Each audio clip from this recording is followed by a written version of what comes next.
Compañero, buenas tardes. Profe, buena tarde. Buenas tardes, profe. Hola, Victoria, ¿cómo estás? Muy buenas Muy bien, tardes para gracias todos. a Dios. Buenas tardes. Hola, Gisela. Bueno, muchachos, bienvenidos a nuestra séptima tutoría de análisis financiero. Para el día de hoy tenemos dos temas. El primero es un tema que se llama flujos de fondos, que ustedes muy juiciosamente hicieron la lectura. Es un tema que es un poco, no es difícil, pero es un poco dispendioso. Ese tema lo vamos a ver como temática solamente, no lo vamos a evaluar porque pues casi que ni siquiera los contadores lo hacen. Un EFAF y un F. Pero está dentro de Pencil, entonces vamos a, digamos, a conocer para qué cómo se hace y para qué se utiliza y cuál es como la finalidad, como en teoría como tal, pero eso no lo vamos a incluir en el trabajo final. También vamos a hacer un taller, es decir, vamos a desarrollar entre todos un taller general que va a ser muy parecido al final. Y eso incluir pues, en un solo taller indicadores de liquidez y los indicadores de rentabilidad y emitir unos conceptos sobre tres aspectos básicos que son la liquidez, el endeudamiento y la rentabilidad de la empresa. Entonces, a eso nos vamos a dedicar hoy. Una pregunta que les debo hacer en este momento es la siguiente. Resulta que la jornada del sábado, que estamos desarrollando nosotros, sí va a tener semana de recuperación y va a ser dentro de 8 días. Es decir, yo estaba perdido. Lo que pasa es que en el cronograma que a nosotros nos pasan se pierde una semana. ¿Por qué? Porque ellos pasan de la semana, en el cronograma pasan de la semana del día 3 de octubre al día 17 de octubre, como si no hubiera existido el 10 de octubre. Y el 10 de octubre tuvimos clase normal. Entonces, realmente hoy estamos en las 7.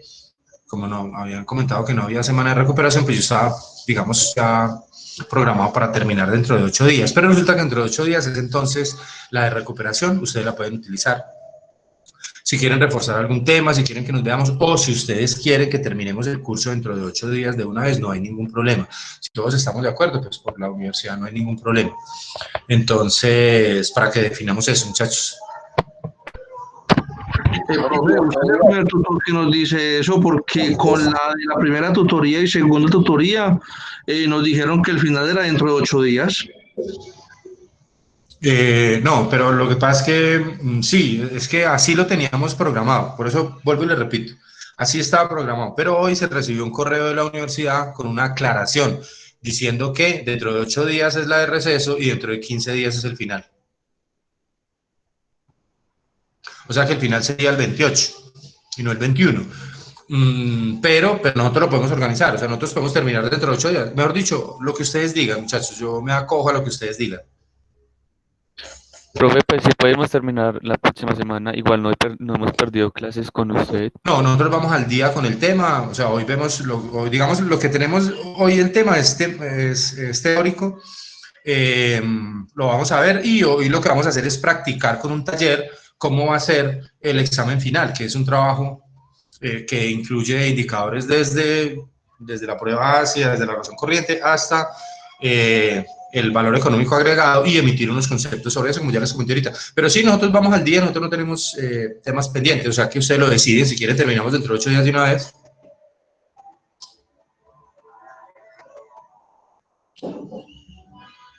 Sí, profe. Por mí, Sí, profe. 8 días.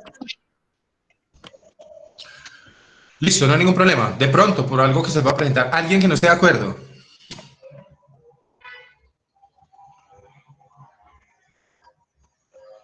Listo, eso se llama silencio administrativo. Entonces terminamos dentro de 8 días. ¿Listo, muchachos? Listo, profe. Bueno, doy paso a la participación para que compartamos esos temas importantes sobre finanzas, sobre economía, sobre tasas de interés, sobre, bueno, todo lo que tiene que ver con ese tema, que hayan leído esta semana o algo que les haya llamado la atención para que compartan con el grupo. Profe, yo. Buenas noches a todos. Hola, Constanza, ¿cómo estás?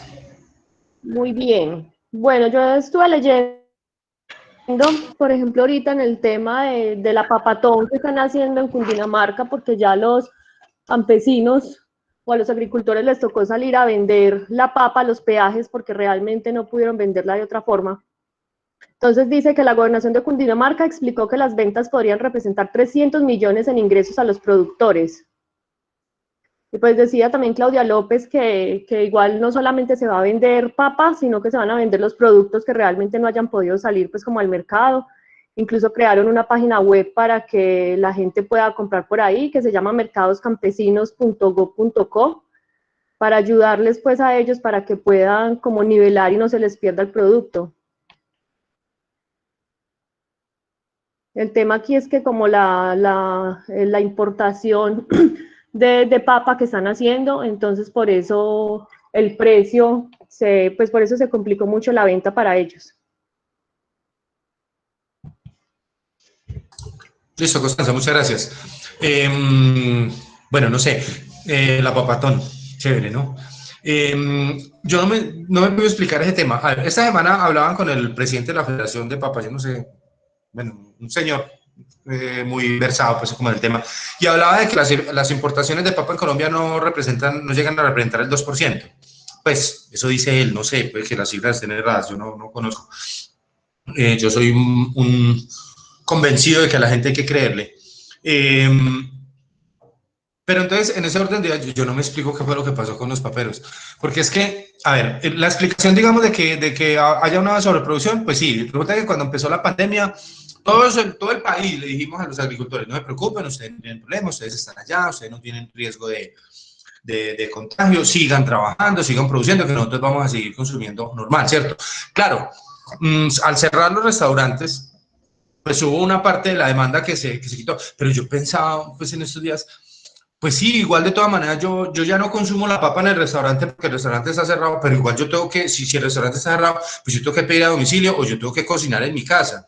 Y yo no me expliqué en medio de mi ignorancia en ese tema por qué descendió tanto la demanda de papa. Sí, profe, igual yo creo que incluso cuando estuvimos encerrados realmente comíamos más, porque realmente es así. Entonces yo tampoco me explico qué fue lo que pasó, si es un tema ya como pasó con el arroz que lo tenían guardado. Bueno, es que es un tema que uno realmente no sabe qué será lo que pasa trasfondo de todos estos. Tú tienes razón, estos kilitos de más no son gajes del oficio ni nada, ni suerte, no, es que siempre uno cuando está aquí encerrado, pues como que pica más, será, yo no sé. Bueno, pero no sé qué fue lo que pasó. El tema puntual es que sí hubo una sobreproducción y tal, y entonces obviamente pues los precios vinieron al piso, y pues hay que de todas maneras, de alguna manera darle la mano, porque igual de todas maneras el tema es el siguiente, el tema es que el intermediario de todas maneras se sigue quedando con la plata, porque el intermediario está vendiendo papa a un precio y papa que está comprando a 300 pesos, a 400 pesos kilo, y entonces de todas maneras venimos al cuento de que siempre hemos tenido, que es, ay, espérenme un segundito que empezó a llover.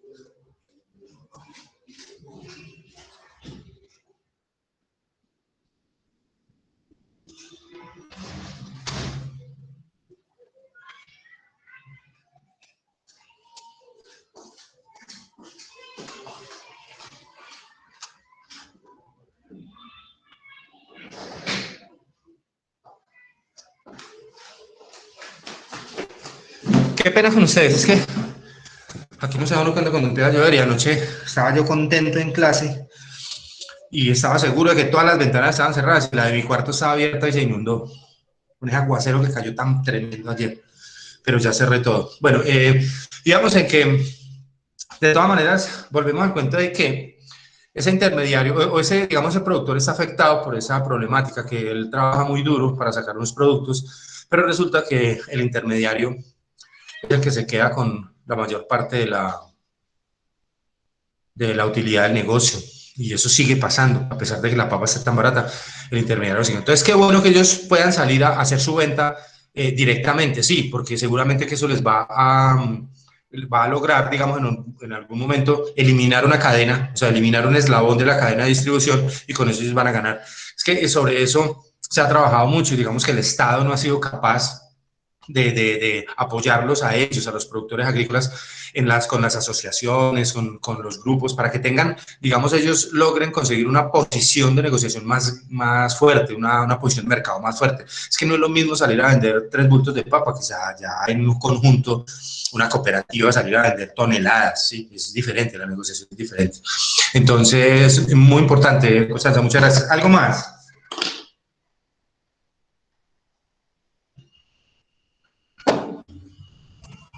Profe.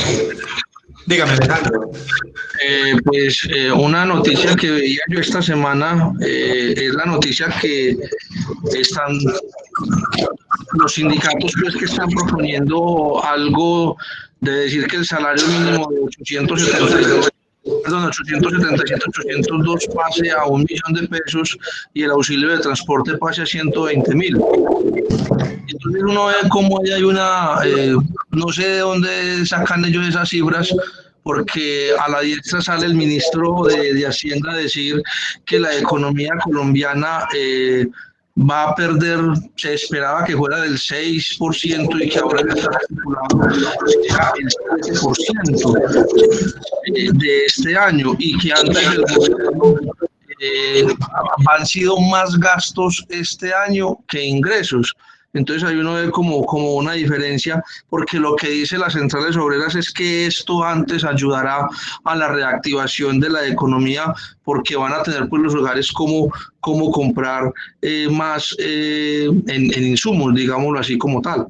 Entonces me causó como curiosidad esa noticia porque las centrales obreras dicen una cosa, pero el gobierno nacional sale y dice otra. Y sabemos que prácticamente todos los años, ya que si nos acercamos al tema de la que se sienten a dialogar el aumento del salario y que siempre sale por decreto.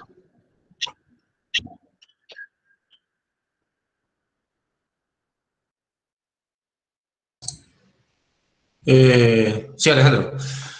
A ver, sí, digamos, yo no sé, pues a mí me parece que hoy, es que no sé, nosotros ya no habíamos hablado de eso, ahora 8 días, no. Hace 15. Cierto que sí, nosotros vamos a hablar un poquito sobre eso, digamos, de la afectación. Sí, las centrales obreras están pidiendo el 14-15%, pero pues obviamente es un exabrupto porque ese aumento, si se diera, eso se traduciría en más desempleo y en mayor inflación. ¿Por qué? Pues porque esa diferencia entre lo que nos estamos ganando ahora, es decir, por lo general, cuando yo me gano 2 millones y me aumentan 500, pues yo no ahorro los 500, sino que yo me los gasto y a veces me gasto un poquito más. Entonces, ese dinero entra al consumo y el consumo cuando se presiona, pues la tasa de la inflación pues sube y de todas maneras ese mayor valor se traduce en un mayor costo para los empresarios, lo cual va a generar un mayor precio de venta, lo cual va a generar una disminución en ventas y lo cual va a generar un mayor desempleo. Eso es es un tema muy difícil de tratar. Pero pues obviamente pues sí, pues ellos están en lo suyo, cada uno está en su posición, pues unos piden un 14%, yo diría que el aumento del salario mínimo para este año para Colombia no va a llegar a ser el 3%, porque no hay condiciones, realmente no hay las condiciones para realizar un aumento y de todas maneras los expertos pues dicen que eso tiene unos efectos, digamos, contraproducentes grandes frente a la economía, sobre todo en un momento como el que estamos. Pero bueno, esperemos a ver que pongan de acuerdo. Lo que pasa es que está muy lejos, porque si están pidiendo, si las centrales están pidiendo el 14%, y yo no sé cuál es la oferta de los empresarios, pues, pero debe estar muy por debajo del 4%, estamos un poquito lejos de la negociación como tal. Muchas gracias. Niños, ¿algo más? Bueno, registremos la asistencia entonces para que empecemos con el tema, muchachos.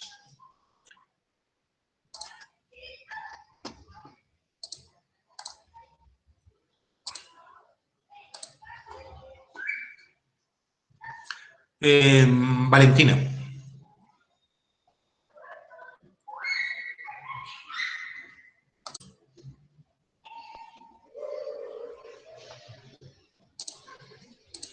Jonaiber.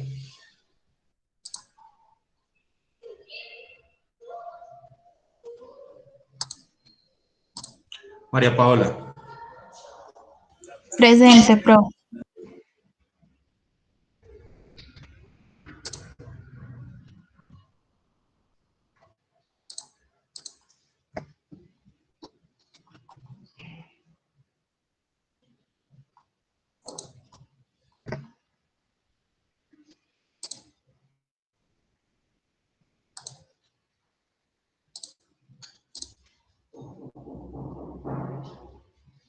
Marta Lucía.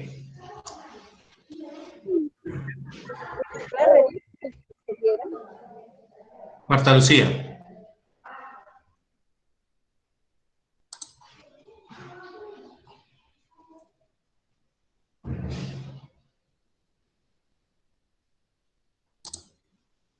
Constanza. Gloria Patricia. Presente, profe. Presente, profe. Alejandro. Presente, profe. Ricardo.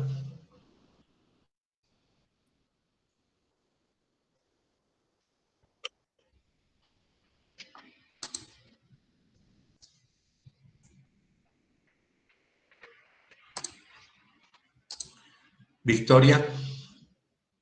Presente, profe. Gisela. Presente, profe. Duvernay. Presente, profe. Paula Andrea.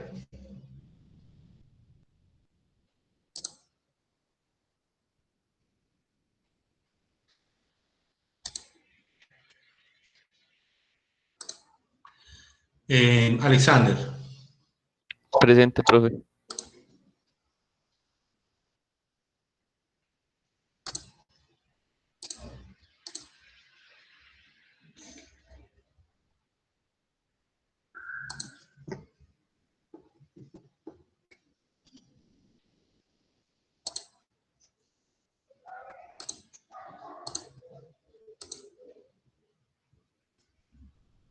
Mauricio. Presente, profe. Clairet. Presente, profe. Jonathan. Presente, profe. Andrés Felipe. Presente, profe. Listo, muchachos, gracias. Niños, ¿cómo vamos hasta aquí? ¿Quejas, reclamos, aportes?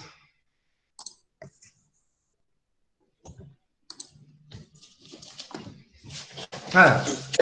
Una pregunta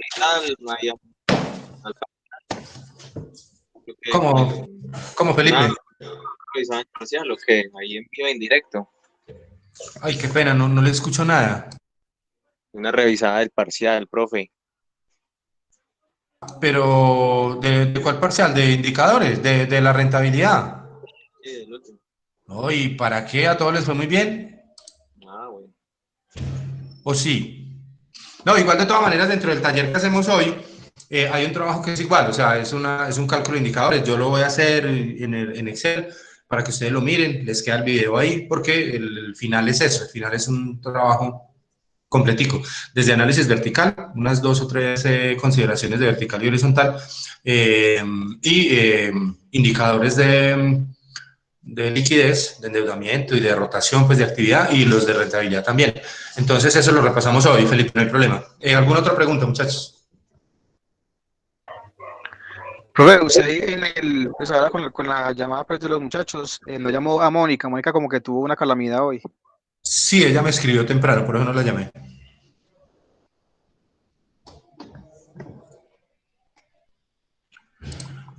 ¿Alguna otra pregunta, muchachos? Bueno, listo. Entonces vamos a empezar a trabajar el tema como les comenté. Les voy a compartir 2 archivos que son el módulo que ustedes leyeron sobre los flujos de fondos, estados de flujos de fondos, y un archivo de Excel en donde están calculados esos valores que están allí en el parcial. Es como un ejemplo, yo los cargo también en la plataforma para el que lo quiera consultar.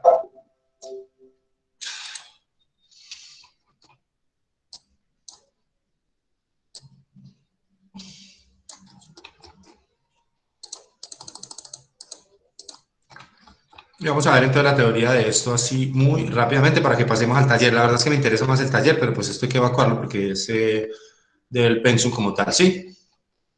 Bueno, unidad 3, flujo de fondos. Este video se los dejo de tarea, pero la verdad no se lo recomiendo mucho porque no es como muy claro, digamos que se diga. Entonces, mejor tratemos digamos, de mirar la teoría desde acá. ¿Les parece, muchachos?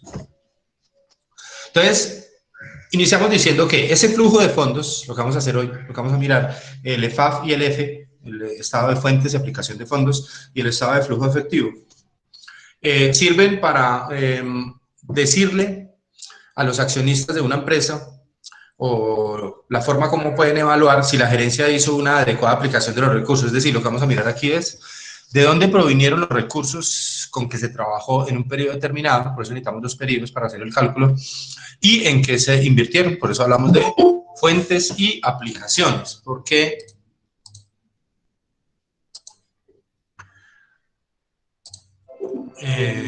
habla entonces de una fuente, o sea, de donde obtuve el recurso como tal, y una aplicación, a donde lo llevé.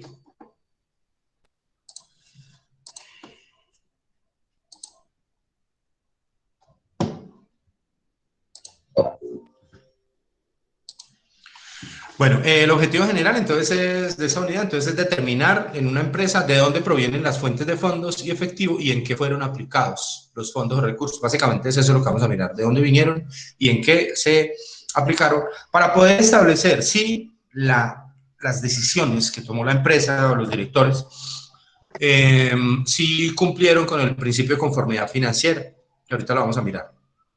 Y entre los objetivos específicos, desarrollar el estado de fuentes y aplicación de fondos y desarrollar el estado del flujo de efectivo, el F.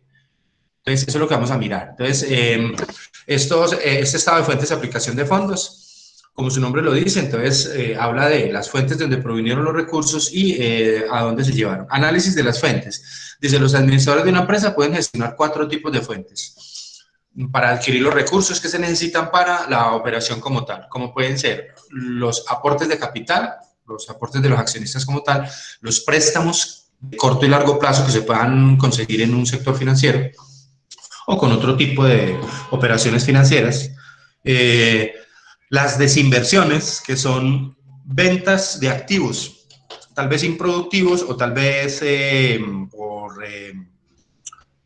por sobreestimación de capacidad operativa. Podemos vender una máquina que no estemos utilizando, por ejemplo. Una desinversión puede generar también una fuente de recursos para la empresa. Y la última y la idónea de la que hemos hablado siempre, que es la GIF, la generación interna de fondos. Aquí hay una explicación de cada uno, pero no la vamos a ver en detalle. Todos sabemos que es un aporte de capital, que son, digamos, aquellos dineros que los inversionistas colocan al inicio de un negocio, pues para lograr permanecer allí. Y obtener, obviamente, pues unas rentabilidades, unos rendimientos sobre estos dineros que van a arriesgar allí. Los préstamos, pues se consideran todas las deudas que adquiere la empresa en el corto o en el largo plazo, dependiendo, pueden ser obligaciones bancarias, bonos, créditos otorgados por los proveedores, bueno, cualquier tipo de préstamo como tal, de utilización de recursos de terceros. Las desinversiones, entonces, hablamos es un concepto que hace referencia a la venta de fondos representados en los activos, para utilizarlos por los administradores en la empresa en otras actividades propias del objeto social de la misma. La desinversión puede ser de 3 tipos: disminución del capital de trabajo neto operativo, el KTNO, venta de activos fijos o liquidación de inversiones de largo plazo que tengamos en el mercado financiero. Esas pueden ser los 3 tipos de desinversiones, que son una fuente entonces de recursos con los que cuenta la empresa. Y la generación interna de fondos, que como su nombre lo indica, representa los recursos que la empresa produce en la operación del negocio y permite evaluar la capacidad de lograr 3 objetivos gerenciales, como son la capacidad de crecimiento que en el largo plazo tendrá la empresa, el pago de la deuda financiera y el reparto de los dividendos. Ahorita lo vamos a ver en la presentación final del EFAF, cómo esta generación interna de fondos tiene esa finalidad. Lo primero es generar crecimiento, ojalá a través de el incremento en el capital de trabajo neto operativo, que es lo que me da la capacidad de ampliar la operación. El pago de la deuda financiera son abonos, digamos, a los créditos que tenemos de corto y largo plazo con el sector financiero. Y por último, al reparto de los dividendos como tal, es decir, a atender, después de atender el crecimiento de la empresa, la operación como tal, atender a los bancos, pues obviamente atender a los accionistas, porque ellos también necesitan obtener sus dividendos, sus utilidades y tal. La generación interna de fondos se calcula de la siguiente forma: se parte de la utilidad neta, se le suma la depreciación del periodo, se le resta la amortización de activos diferidos del periodo, se le aumenta la provisión para protección de activos, se le resta la pérdida en venta de activos, se le suma la ganancia en venta de activos, se le restan los ingresos diferidos y por último, eso me da en términos del efectivo como tal. Todo esto lo que les comenté es simplemente hablar de términos del efectivo. Cuando yo digo sumar la depreciación a una utilidad neta, pues ¿por qué? Pues porque es que la depreciación yo no la pago, la depreciación yo la contabilizo en un estado de resultados y me afecta la utilidad como tal, pero yo no estoy sacando la plata para pagársela a nadie. Entonces, por eso se la sumo a la utilidad neta. ¿Por qué? Pues porque me interesa saber es el movimiento del efectivo como tal. ¿Sí es claro, muchachos?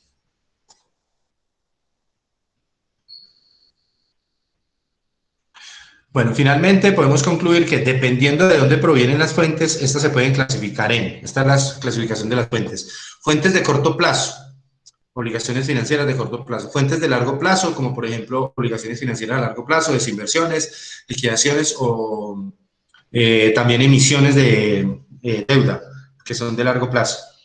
También puede haber generación interna de fondos, la GIF, o también puede ser una disminución del capital de trabajo neto operativo. También puede ser una fuente. Cuando yo disminuyo esos inventarios, esa cartera, eso se constituye en una fuente que tengo que analizar a dónde se va ese dinero. Eso es lo que trato de hacer con el EFAF. El análisis de las aplicaciones. Entonces es el análisis de las fuentes, ¿sí? Lo que hicimos aquí. Análisis de las fuentes. Ahora vamos a analizar las aplicaciones como tal. Las aplicaciones es determinar a dónde se va el dinero. Entonces, los administradores de una empresa pueden aplicar los recursos obtenidos por las 4 fuentes en el pago de pasivos, o sea, las 4 fuentes anteriores, lo pueden utilizar en el pago de pasivos, inversión en activos y finalmente en el reparto de dividendos, los cuales se describen a continuación. Pago de pasivos, inversiones y reparto de dividendos. Son los 3 tipos de aplicaciones que tienen esas 4 fuentes con los que cuenta la empresa. El pago de pasivos, pues bueno, simplemente pues, le vamos a abonar al banco, le vamos a cancelar un crédito, un sobregiro, un cupo de crédito, alguna operación bancaria que nos haya facilitado. Las inversiones, pues como apoyo de crecimiento de la empresa, pues es en capital de trabajo neto operativo, en activos fijos, o en algunos otros elementos o recursos que la empresa necesite para generar crecimiento o para generar operación como tal. Y por último, el reparto de dividendos, que es pues como la empresa en últimas, después de haber cancelado las acreencias a terceros, pues atiende a los accionistas pagándoles en últimas el rendimiento sobre sus recursos. Entonces, finalmente podemos concluir que dependiendo de dónde hayan sido aplicadas las fuentes de recursos, estas se pueden clasificar en aplicaciones de corto plazo, como por ejemplo obligaciones financieras; aplicaciones de largo plazo, como por ejemplo obligaciones financieras de largo plazo, inversiones, activos fijos o adquisición de empresas. También puedo tener una aplicación que es reparto de dividendos, a entregar a los socios, y también puedo tener aplicación de manera incrementando el capital de trabajo neto operativo, el KTNO. Entonces, esas 4 fuentes que tengo de recursos las puedo aplicar en estas 3 aplicaciones solamente: pago de pasivos, inversiones y reparto de utilidades. Esa es como en general la teoría del flujo de fondos como tal. Bueno, el principio de la conformidad financiera. Entonces, para eso estamos, digamos, para eso realizamos un EFAF y un F, para determinar si se cumple con el principio de la conformidad financiera. ¿Qué dice el principio de la conformidad financiera? Que las aplicaciones de corto plazo deberán ser financiadas con fuentes de corto plazo. Las aplicaciones de largo plazo deben ser financiadas con fuentes de largo plazo, y la generación interna de fondos, la GIF, debe financiar en primer término el incremento del capital de trabajo, o sea, la ampliación de la capacidad de producción; en segundo lugar, el reparto de dividendos, y lo que quede aplicarse al endeudamiento de corto y largo plazo. Aunque eso es lo que dice la teoría, pero si ustedes van a la realidad, esto no se da en ese orden.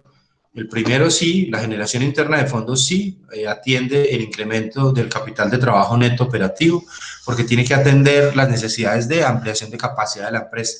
En segundo lugar viene el pago de los pasivos, ¿sí? Le pagamos a los bancos. Y en tercer lugar, si queda algún remanente, se lo entregamos a los socios. Generalmente, ese es el orden. Aquí aparece, digamos, por temática, pues por teoría, en un orden diferente, pero en la realidad, vuelvo y les cuento, es de esa manera. Lo último que queda, si queda algún dinero, obviamente, es para los socios. Bueno, la elaboración de ese y el análisis de ese EFAP. Dice, la elaboración del EFAP tiene, como ya se mencionó, el objetivo de analizar las decisiones gerenciales y es en el balance general donde se ve reflejados los resultados de esas decisiones de un periodo determinado. Por lo tanto, para poder desarrollar el EFAP es necesario disponer de la información del balance general del final del periodo que se está analizando y la información del principio, es decir, necesito 2 periodos. Si voy a trabajar el EFAP del 2019, entonces necesitaré el de final del 2019 y el de principio, que es el del final del 2018, ¿cierto? El mismo. A continuación se presentan los pasos, entonces. Entonces, lo primero, vamos a trabajar con este archivo como tal y vamos a trabajar con este otro, que es el ejercicio. Ya, eso es un archivo que yo hice de Excel como para tratar de explicar cómo es que se mueve esto aquí. Bueno, entonces, nos dice la temática. ¿Cómo vamos hasta ahí, niños?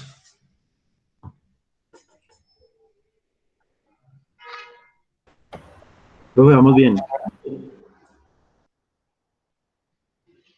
Como decía el abogado, ¿no? O bien de verdad. Bueno,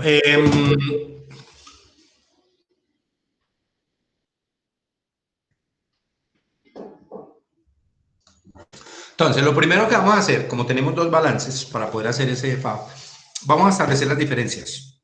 Así como lo hacíamos en el análisis horizontal, que establecíamos la diferencia entre el segundo año y el primero, o sea, el último y el anterior, vamos a hacer exactamente lo mismo. Entonces, primero vamos a determinar si las diferencias son fuentes o son aplicaciones, dependiendo del tipo de cuentas, porque ustedes saben que el activo se comporta diferente al pasivo y al patrimonio. La naturaleza de esas cuentas es diferente. El activo aumenta por el débito y disminuye por el crédito. El pasivo y el patrimonio aumentan por el crédito y disminuyen por el débito. O sea, el activo es de naturaleza débito y el pasivo y el patrimonio son de naturaleza crédito.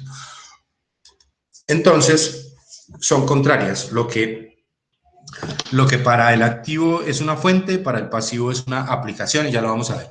Dice, de acuerdo a lo desarrollado en la explicación de las fuentes o aplicaciones, se puede deducir que los aumentos en las cuentas de activos son aplicaciones de fondos y por el contrario, la disminución de la cuenta de activos son fuentes. De otra parte, el aumento de las cuentas del pasivo y patrimonio son fuentes de fondos y por el contrario, la disminución de las cuentas de pasivo y patrimonio son aplicaciones. En esta tabla lo vamos a ver. Entonces, cuando yo tengo una cuenta del activo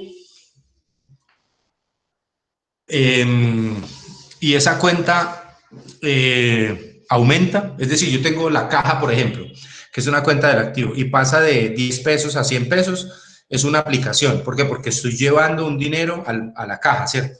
¿De dónde viene? No sé de dónde vendrá, pero es una aplicación porque estoy incrementando ese activo como tal. Por el contrario, si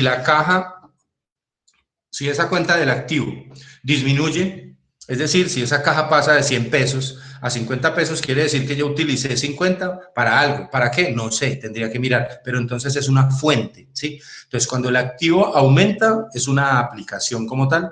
Cuando el activo disminuye, es una fuente. Eso es claro, muchachos.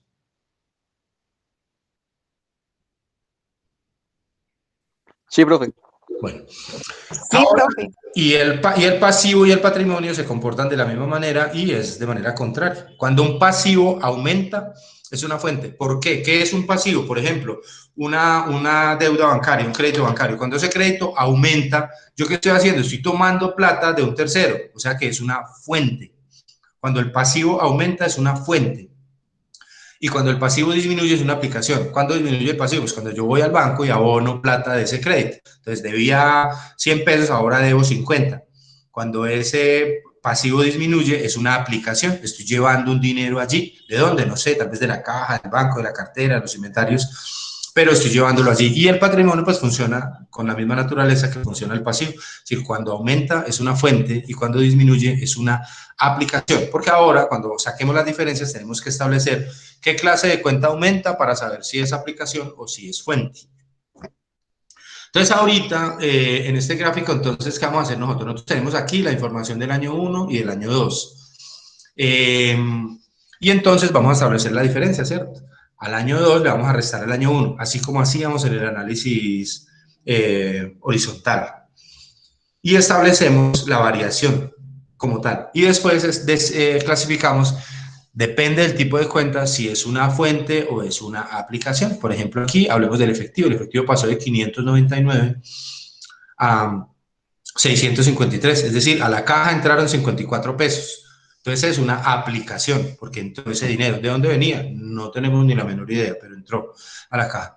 Las cuentas por cobrar pasaron de 38 a...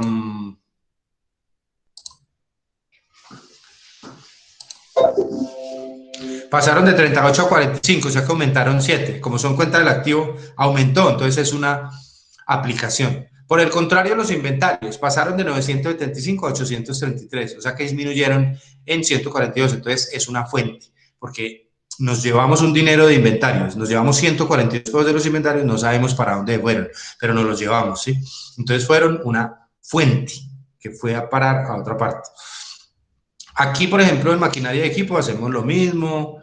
Aquí hay una, como estas todas son del activo, entonces aumentan, son aplicaciones, esta aumenta esa aplicación, esta disminuye, es una fuente, esta disminuye, es una fuente. Ahora vamos a mirar el pasivo. Entonces, los proveedores disminuyen en 112, entonces fue una aplicación. ¿Por qué? Porque estaban en 162 y quedaron en 50, es decir, que pagamos 112 de proveedores, llevamos una plata a esa cuenta del pasivo. Entonces fue una aplicación. ¿De dónde venía la plata? Vuelvo y digo, no sabemos. Las obligaciones financieras disminuyeron en 11, entonces fueron una aplicación, es decir, hicimos un abono de 11 pesos a esas obligaciones financieras, que pasaron de 84 a 73. Las obligaciones financieras de largo plazo se incrementaron en 100, o sea que fueron una fuente. ¿Por qué? Porque obtuvimos 100 pesos de algún crédito bancario de largo plazo. Lo obtuvimos. ¿Para qué? Para hacer alguna inversión. Entonces es una fuente de recursos. Y el patrimonio funciona de la misma manera. ¿Hasta ahí cómo vamos? Bien, profe. Bien, profe. Entonces aquí, en este ejercicio de FAF, yo aquí tengo, en este archivo de Excel, lo mismo que tenemos allá en el archivo. Simplemente los pasé acá porque es más fácil trabajarlos en Excel y yo se los presto, se los subo a la plataforma para que ustedes lo cacharrien y lo miren.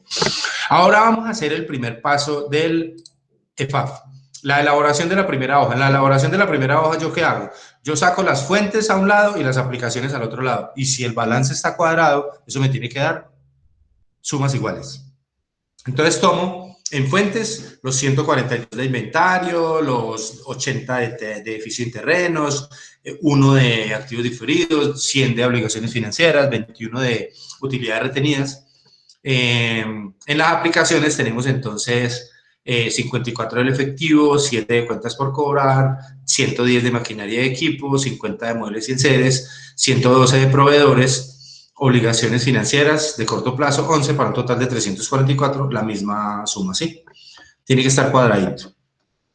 Esa es la primera parte del EFAF. Entonces, simplemente, ¿qué hago? Ya después de que cogí ese balance, esos dos balances y establecí las diferencias y clasifiqué por aplicación y fuente, entonces vengo acá, en este tablerito, y reúno las fuentes a un lado, al lado izquierdo, y las aplicaciones al lado derecho, y me tienen que dar sumas iguales. Ahora comienzo a depurar, vamos a comenzar a depurar esa información. Entonces, lo primero que vamos a hacer es la determinación de la variación del capital de trabajo neto. Recordemos que el capital de trabajo neto está compuesto. Profe, es que se le está se le corta la voz. Ay, bendito, ¿qué será?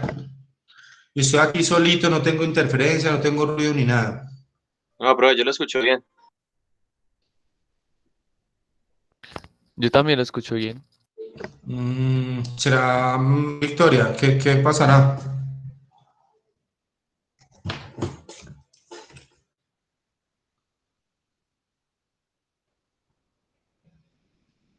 Bueno, intento volver. Entonces les decía que el capital de trabajo neto operativo... ¿Aló?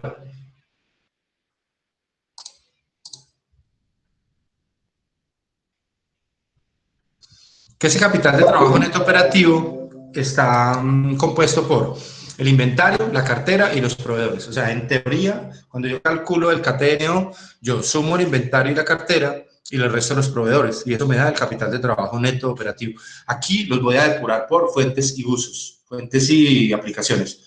Entonces, tengo en inventario 142 que fueron fuente, y en aplicaciones estuvieron cuentas por cobrar de 7 y proveedores de 102. Eso me da un total en fuentes de 142 y en aplicaciones de 119. Al restarle a las aplicaciones las fuentes me da un negativo de 23, es decir, que el capital de trabajo se disminuyó en 23 pesos.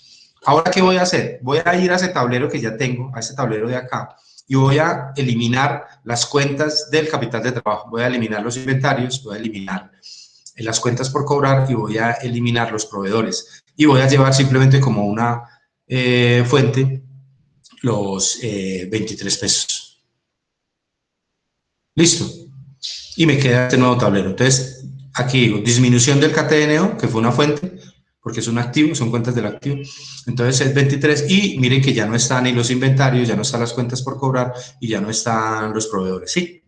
O sea que hice un neto, y la cuenta disminuyó. Ahora me da igual, la sumas iguales, pero me dan 225. Entonces lo que hice aquí fue simplemente depurar la disminución o el aumento del capital de trabajo neto operativo para incluirlo como fuente o como aplicación. Ahora va a calcular la generación interna de fondos. ¿Cómo la calculo? La generación interna de fondos tiene la utilidad del periodo, estas son las cuentas relacionadas, y la información que falta. Entonces, ¿yo cómo hago? Yo llego y tomo, para el cálculo de los dividendos, que es un dato que necesito para calcular la JIF, yo tomo las utilidades retenidas del año 1, le sumo la utilidad neta del año 2. Todo esto está aquí en el balance, ¿sí? La utilidad retenida del año 1, aquí está. Y la utilidad neta del año 2. Luego le resto la utilidad retenida del año 2 y eso me da los dividendos como tal. Luego,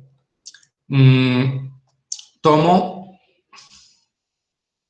este tablerito y hago las diferencias entre ventas del año 1 y el año 2 y establezco la utilidad neta del año 1 y el año 2, pero eso está en el estado de resultados que tenemos aquí. Aquí está. Eso es simplemente trasladar los valores que están en el estado de resultados. La utilidad neta del año 1 y la utilidad neta del año 2. Ahora, después de depurar entonces la información y calcular los dividendos, que son 315, entonces yo tengo que aquí eliminar las cuentas que tienen que ver con la utilidad y llevar la cuenta de la utilidad neta como fuente y los dividendos como aplicación, porque los tengo que pagar, ¿sí? Entonces, aquí en este nuevo tablerito, yo elimino las cuentas que tienen que ver con la rentabilidad y ingreso la utilidad neta de los dividendos y me da otra vez sumas iguales que son 540. ¿Qué hice aquí? Simplemente depuré los dividendos y la utilidad neta con base en este tablerito. Cálculo de los dividendos. Y estoy eliminando. Miremoslo desde el Excel para que no nos devolvamos.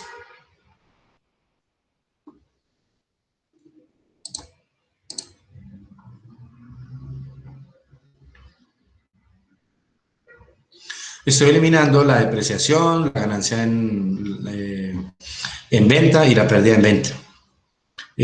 Para llegar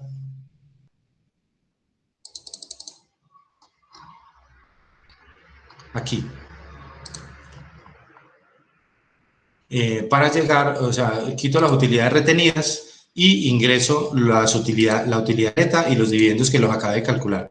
Y eso me da otro neto y me da un valor de 540 en sumas iguales. ¿Qué hice aquí? Simplemente quité las utilidades retenidas, que eran una fuente que yo había encontrado en el balance, y lo reemplacé por la diferencia entre la utilidad neta y los dividendos, ¿sí? Y otra vez me da sumas iguales aquí. Ahora, ¿qué sigo haciendo acá? necesito hallar ahora la diferencia entre el valor de los activos. ¿Y qué tiene que ver con eso? Tiene que ver el valor inicial de los activos como tal, más la compra de activos o menos la venta de activos, menos la depreciación que hayan tenido en el periodo. Y eso lo vamos a hacer de la siguiente manera. Vamos a tener, por ejemplo, acá en maquinaria y equipo. Tomamos el valor del año 1, le sumamos una adquisición que se tuvo y vamos a investigar el valor de la venta. Y también la depreciación, tomamos la depreciación acumulada, le sumamos la depreciación del periodo y vamos a hallar el nuevo valor para hallar un valor neto. Entonces, al hacer esas cuentas aquí de salidas y entradas, me quedan maquinaria de equipo inicial de 900 y final de 770, como está en el balance. Aquí están en el balance. El neto de esa maquinaria son 770. ¿Sí? Entonces, por eso, con eso establezco la diferencia. Luego hago exactamente lo mismo para los muebles y enseres. También tomo un cuadrito y digo, el valor inicial del año 1 más la adquisición menos la venta, me da el año 2. Cuando yo calculo esos valores, me da esto. Y me da un neto de 84, que está en el balance. Aquí está, el neto de muebles y enseres. Y hago lo mismo para edificios y terrenos. También hallo un valor inicial, más una adquisición, menos una venta, y me queda un valor neto de 1.270.000 que está aquí en el balance. 1.270, edificios y terrenos. Entonces, con esto, yo complemento el tablero de fuentes de aplicación de fondos e ingreso esos valores para hallar la utilidad o pérdida en venta de activos. Y lo hago de la siguiente manera. Entonces, aquí, en este nuevo tablerito, entonces yo voy a incluir la venta de activos y terrenos, la adquisición de maquinaria y equipo y la adquisición de muebles y enseres. Voy a incluir la depreciación y la ganancia o pérdida, pero ganancia o pérdida no hubo. Entonces, simplemente ingreso estos valores. Acá en fuentes, la venta de edificios. Si es una venta de un terreno, de un edificio, de un activo, o sea, la disminución de un valor es una fuente. Y la depreciación es una fuente también. Y aquí en aplicaciones, adquisición de maquinaria. Compramos maquinaria por 170, es una aplicación, y se compró muebles y enseres por 60, y me da sumas iguales de 610 nuevamente. ¿Qué hice aquí? Simplemente le adicioné al tablero de fuentes y aplicación de fondos la utilidad o pérdida en venta de activos fijos, o sea, los valores netos que se calculan por la diferencia de los valores de los activos fijos. Ahora vamos a ir a la presentación del EFAF. Entonces, para la presentación del EFAF, esto no es otra cosa que organizar la información de manera tal que permita evaluar las decisiones que se tomaron. ¿Qué hago yo acá? Yo tengo fuentes de corto plazo y fuentes de largo plazo. Tengo generación interna de fondos como fuente, la GIF, y tengo disminución de capital de trabajo operativo como fuente. También como aplicación tengo corto plazo, tengo aplicación de largo plazo, tengo dividendos, porque es una aplicación, yo los tengo que pagar, y tengo también aquí el aumento del capital de trabajo neto operativo, si lo hubiera, ¿cierto? Esas serían las fuentes y las aplicaciones, pero yo tengo que dividir esas fuentes y esas aplicaciones entre corto plazo y largo plazo, porque para establecer el principio de la conformidad financiera yo tengo que establecer si las fuentes de corto plazo se invirtieron en aplicaciones de corto plazo, y si las fuentes de largo plazo se invirtieron o se aplicaron en, se invirtieron en aplicaciones de largo plazo, y si la generación interna de fondos generó la diferencia, es decir, alcanzó a cubrir las diferencias entre la remuneración del corto plazo, del largo plazo, pagarle a los dividendos y abonar, y el aumento de capital de trabajo neto operativo. Entonces vamos a mirar si eso se cumple, ¿sí? Entonces aquí lo que nosotros vamos a hacer es, se presenta la clasificación de las cuentas según si son fuentes de corto o largo plazo. Entonces aquí tenemos corto plazo, largo plazo, largo plazo, largo plazo. Esto es la utilidad neta, es generación interna. La depreciación es generación interna, la ganancia también es generación interna y eso, pero son valores ceros. Y en las aplicaciones también tenemos corto plazo, que es el efectivo, largo plazo, que es adquisición de muebles, largo plazo también adquisición de activos, corto plazo, obligaciones financieras, y dividendos, que son los 315, que son unas aplicaciones. Entonces yo aquí en este siguiente, lo que voy a hacer es dividir lo que es corto plazo y largo plazo. Entonces, aquí tengo fuentes de corto plazo, las de puro, de acá. Tomo las de aquí, las que son de corto plazo, fuentes de corto plazo. Solamente tengo una, que es la disminución del capital de trabajo neto operativo, y lo llevo aquí. Y aplicaciones de largo plazo, ¿cuáles son? Entonces, tomo las aplicaciones de largo plazo, la adquisición y adquisición. Entonces, tomo esas aplicaciones de largo plazo y el efectivo.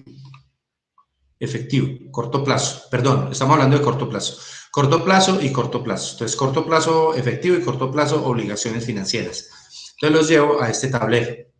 Listo, y establezco cuánto valieron las fuentes de corto plazo, fueron 23, y las aplicaciones de corto plazo valieron 65, es decir, las fuentes de corto plazo no alcanzaron a cubrir las aplicaciones del corto plazo. Y también agrupo las de largo plazo. Entonces, aquí tengo las fuentes de largo plazo, que fueron la venta de edificios y terrenos, la diferencia en los activos diferidos y las obligaciones financieras de largo plazo, que fueron fuentes, y las aplicaciones de largo plazo, que fueron adquisición de maquinaria y equipo y adquisición de muebles y enseres. Y también vemos acá que las fuentes de largo plazo no alcanzaron a cubrir las aplicaciones de largo plazo. Pero también vemos que tenemos un superávit, o sea, tenemos más generación interna de fondos que dividendos, ¿sí? Entonces, ¿cómo hacemos el análisis de este estado de fuentes y aplicación de fondos? Hacemos lo siguiente. Decimos que en fuentes de corto plazo tenemos 23 y en aplicaciones de corto plazo tenemos 65, o sea que tenemos una diferencia de 42 por pagar. En fuentes de largo plazo tenemos 141, pero tenemos aplicaciones por 230. O sea que tenemos una diferencia por pagar de 89.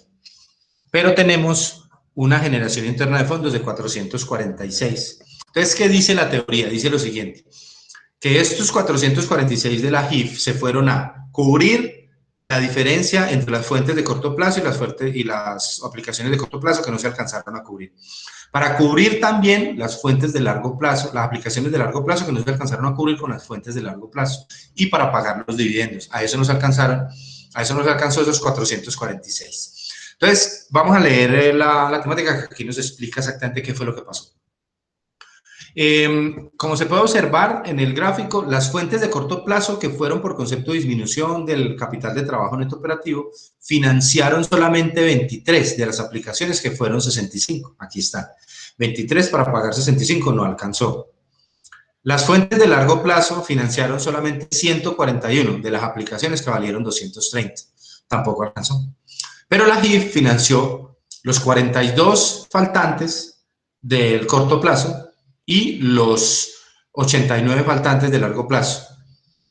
Y financió el reparto de dividendos, ya que no hubo incremento del capital de trabajo neto operativo. Si hubiese existido el incremento, pues obviamente primero se paga ese incremento del capital de trabajo neto operativo y lo que quede se reparte en dividendos. Aquí en este caso alcanzó para todo. Entonces decimos que, por lo tanto, se puede considerar, aunque las fuentes de corto y largo plazo no financiaron en su totalidad las aplicaciones de corto y largo plazo respectivamente, se puede concluir que se cumplió con el principio de conformidad financiera. ¿Por qué? Porque hubo una generación interna suficiente para cubrir esas diferencias. Eso es lo que yo en general analizo en un estado de fuentes y aplicación de fondos. Yo simplemente lo que hago es depurar las cuentas entre fuentes y aplicaciones, depurar el capital de trabajo neto operativo, luego depurar la utilidad o pérdida en venta de activos fijos, luego depurar las cuentas que tienen que ver con la utilidad y el reparto de dividendos, y por último separar lo que es de corto plazo, fuentes y aplicaciones, lo que es de largo plazo, fuentes y aplicaciones, generación interna de fondos y los pagos de dividendos, y hacer el análisis. En este caso lo hacemos de esta forma. Si esto hubiera sido, por ejemplo, aquí 65 y 65, 230 y 230, pues hubiera quedado más dinero. ¿Por qué? Porque esa generación interna hubiera cubierto los dividendos y hubiera sobrado otro valor, ¿sí? Para una reserva o algo así. Pero en este caso lo que hace esa generación interna es cubrir esas diferencias.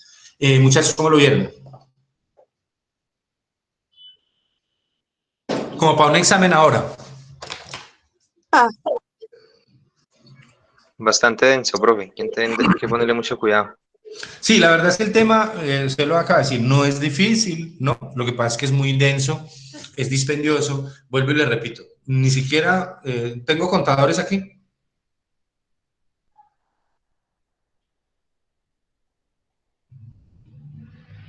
No.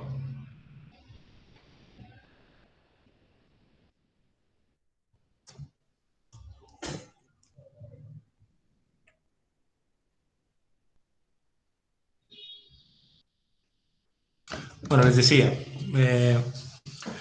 dentro de la labor que tiene que hacer un contador en una empresa, están 5 informes que debe pasar según la ley 2349 y 2350 de 1993, que son las que regulan el sistema contable en Colombia. Deben presentar estado de resultados, balance general, estado de la situación, cambios en la situación financiera, estado de fuentes de aplicación de fondos y estado de flujo efectivo. Pero por lo general solo se presentan 2, se llaman balance general y estado de resultados. Y son dos informes que no sirven para tomar decisiones, no sirven para hacer análisis real. ¿Por qué? Pues porque yo puedo, digamos, inferir algunos datos de ahí, pero lo que ahí me dice realmente cómo estuvo el manejo de la empresa como tal es el estado de fuentes de aplicación de fondos, el que acabamos de ver, y el estado de flujo efectivo, que lo vamos a ver enseguida. Listo, muchachos. Bueno, entonces, como lo vamos a ver es por temática, vamos a mirar el estado de efectivo. El estado de flujo de efectivo, como su nombre lo indica, expresa el movimiento de los recursos totales en términos del efectivo. Así de sencillo. Por lo tanto, las cuentas del estado de resultados deberán ser expresadas en función de los movimientos de recursos que solamente implicaron movimiento de caja. ¿Qué quiere decir esto? Que yo tengo que traducir lo que me dice la contabilidad al idioma del efectivo. ¿Cómo hago esto? Por ejemplo, yo tengo una empresa que vende, en un año vendió 1.000 millones, ¿sí? Pero resulta que el 40% lo vendió a crédito. O sea que solamente recibió en efectivo 600 millones. Para el estado de flujo de efectivo, para la contabilidad como tal, yo al estado le tengo que decir que vendí 600. ¿Sí? ¿Y la diferencia dónde está? Ah, está en cartera, pero yo no le puedo decir eso. Sí, yo simplemente, yo no le puedo mentir con las ventas. Le digo que vendí 1.000 millones. Sí, que recibí 600 y los otros 400 los estoy... Sí. Pero en este caso, movimiento de caja aplicaría también bancos. Sí, claro. Sí, lo que es banco es efectivo, sí. Okay. O sea, el banco, digamos, el banco tiene productos a la vista y productos a término fijo, ¿cierto? Si yo tengo los productos a la vista, una cuenta corriente, una cuenta de ahorro, una fiducia, eso forma parte del disponible, ¿sí? Sí, cuando hablo del idioma efectivo, sí, tienes toda la razón, Victoria. Tal vez un poco mal utilizado el término. Cuando hablo del idioma efectivo, es el idioma del disponible, ¿sí? Porque sí, tienes toda la razón. No está en efectivo, pero está en el banco. Igual es dinero que está ahí disponible, ¿sí? Es buen punto. Gracias, profe. Bueno, entonces, para la contabilidad normal, digamos tradicional, entonces sí, yo vendo 1.000 millones y tengo que reportar esos 1.000 millones en ventas. Que no recibí sino 600, bueno, eso formará parte de otra historia, esa otra parte queda en cartera, en inventario, en otros valores. Pero para el estado de flujo efectivo, yo solamente tengo en cuenta los 600, lo que me entró en efectivo. Ahora, yo en el estado de resultados tengo una erogación, que es la depreciación, ¿sí? Pues yo la tengo que contabilizar por ley, porque todos los activos fijos se tienen que depreciar por una tabla, por un sistema, digamos que la empresa elija y que sea de ley. Pero yo esa depreciación no se la pago a nadie. ¿Sí? Yo deprecio el carro en 1 millón de pesos, pero ese 1 millón de pesos no lo pago a nadie. O sea, es un movimiento contable. Entonces, eso yo se lo aumento al flujo efectivo. Por ejemplo, yo no estoy pagando la plata. O sea, yo realmente no la estoy pagando. Entonces, el cálculo del flujo de efectivo tiene que ver con lo siguiente. Lo primero es el cálculo del efectivo generado por la operación, o sea, el EGO, que es el efectivo generado, que es la simple traducción del estado de resultados al idioma efectivo. Y para calcular el EGO, tenemos 2 formas, el método directo o el método indirecto. El método directo es el más largo. Consiste en desarrollar literalmente la definición del EGO, que es traducir cada cuenta del estado de resultados en términos de efectivo. Entonces, ¿qué hago yo? Yo digo que yo vendo, ¿cierto? Pero a mí no me importa lo que yo vendo para calcular el efectivo generado por la operación. A mí lo que me interesa es cuánto recaudo. Entonces yo tengo el total de recaudos en las cuentas por cobrar, o sea, la cartera que inicia en un periodo, más las ventas de contado y a crédito, menos la cartera que me quedó al final. Eso fue lo que recibí en efectivo. Entonces lo calculo, ¿cierto? Entonces digo, venga, yo tenía en cartera inicial 38, vendí contado y a crédito 4.023 y me quedaron 45 en cartera. ¿Cuánto recibí? 4.016. ¿Sí? Hago la diferencia. O sea, esto es el efectivo. Entonces, así lo hago para las compras también, lo que compro en efectivo y lo que de contado, lo que compro a crédito. También hago el neto. Entonces, tomo el costo de la mercancía vendida más el inventario final menos el inventario inicial y eso me da realmente lo que compré. Y llevo entonces este valor a el flujo de efectivo. También calculo el pago a proveedores, es decir, las cuentas por pagar o los proveedores iniciales más las compras a crédito o de contado que haya hecho durante el periodo menos las cuentas por pagar finales. Y eso me da el neto de lo que pagué por proveedores como tal. Entonces, así lo depuro. Entonces, tomo las cuentas por pagar, proveedores iniciales, más las compras, menos proveedores finales. Y así para cualquier tipo de cuenta, también para los impuestos, para los gastos, para los otros ingresos. Hago exactamente lo mismo. Lo que me interesa aquí es conocer cuál es el movimiento del efectivo o del disponible. Bueno, hablemos del disponible mejor. Del disponible que tengo en caja o en banco. También para los impuestos hago lo mismo. Los impuestos por pagar, más los impuestos del periodo menos los impuestos por pagar finales. Es decir, lo que me quedó en el saldo de pago de impuestos al final. Para establecer cuánto pagué en impuestos realmente en el periodo. ¿Todo esto para qué? Para establecer entonces con seguridad cuál fue el movimiento del disponible como tal. Entonces, aquí están los recaudos, los otros ingresos, el total de los recaudos, y aquí están los pagos netos a los proveedores, los gastos de operación, otros gastos en efectivo, los impuestos, los total egresos en efectivo, y esto me da un efectivo generado por la operación de 537.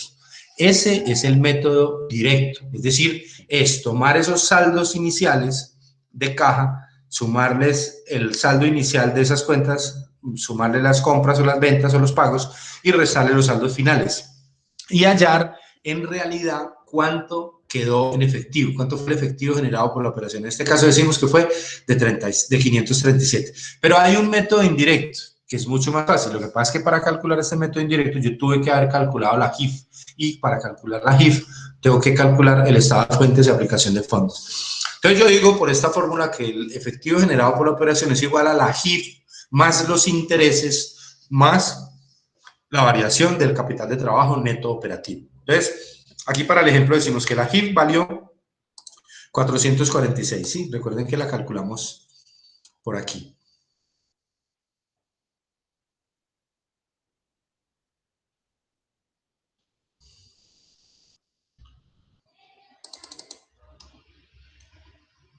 ¿Dónde fue que nos quedó?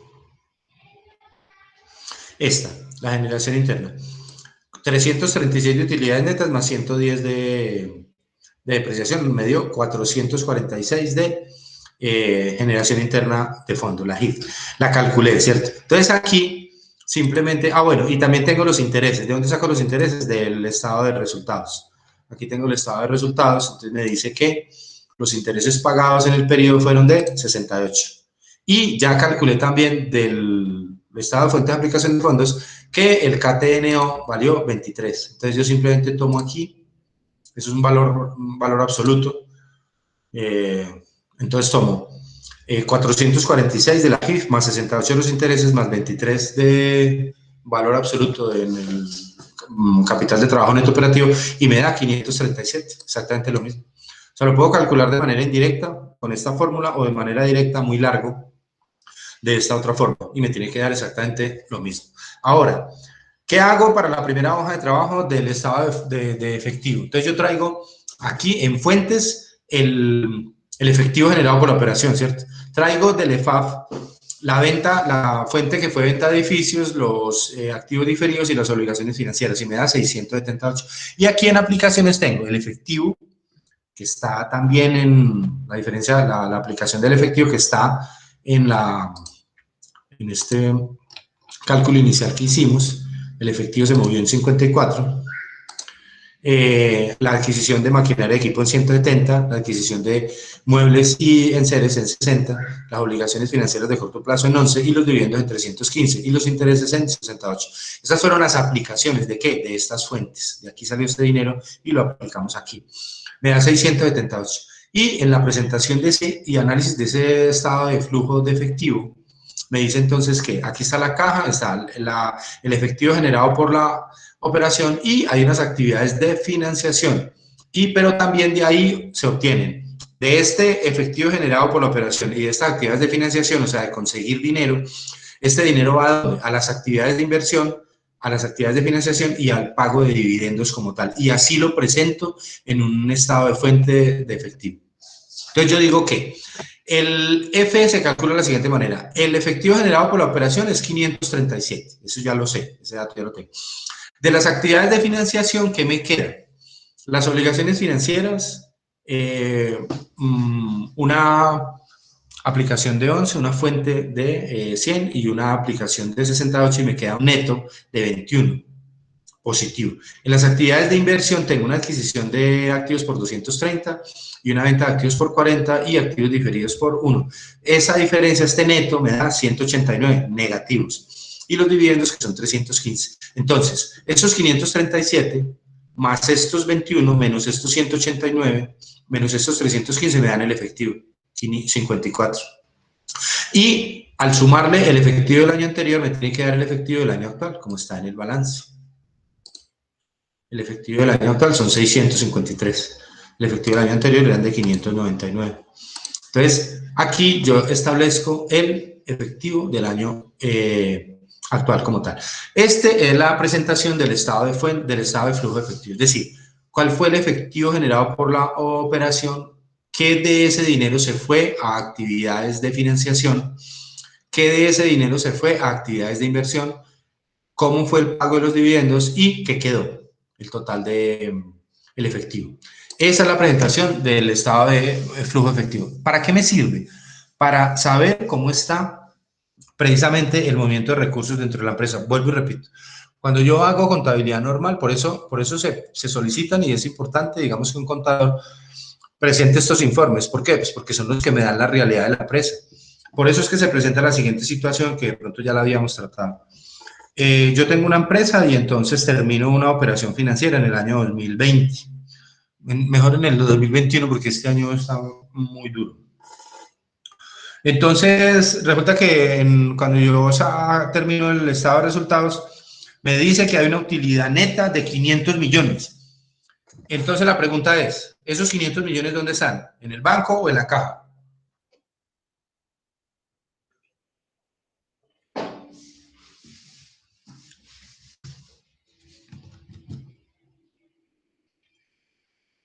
¿Qué les gusta más, el banco o la caja?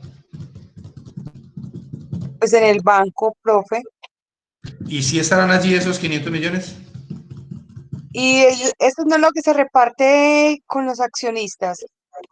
No, pero eso es después. Estamos hablando del 31 de diciembre. Cuando los accionistas llegan es por acá como en marzo, a la asamblea, y entonces gritan y tal, y dicen que quieren. Estamos hablando del final del periodo. Esos 500 millones, pensemos un poquito. Cuando yo termino ese estado de resultados y ahí me dice que hay 500 millones, la pregunta es, ¿esos 500 millones están en el banco?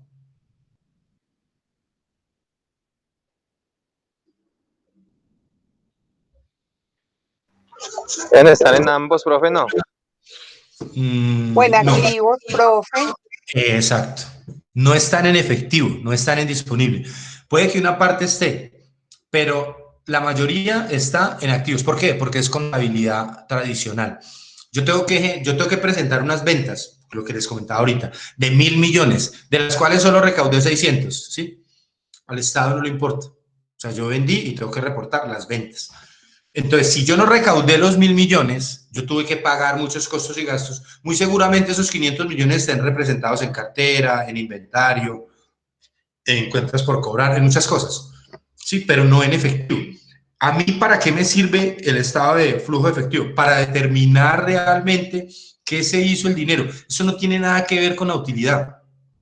No tiene nada que ver con la utilidad neta. La utilidad neta es un dato contable. ¿Por qué? Porque la contabilidad en Colombia está hecha para tributar. ¿Qué quiere el gobierno?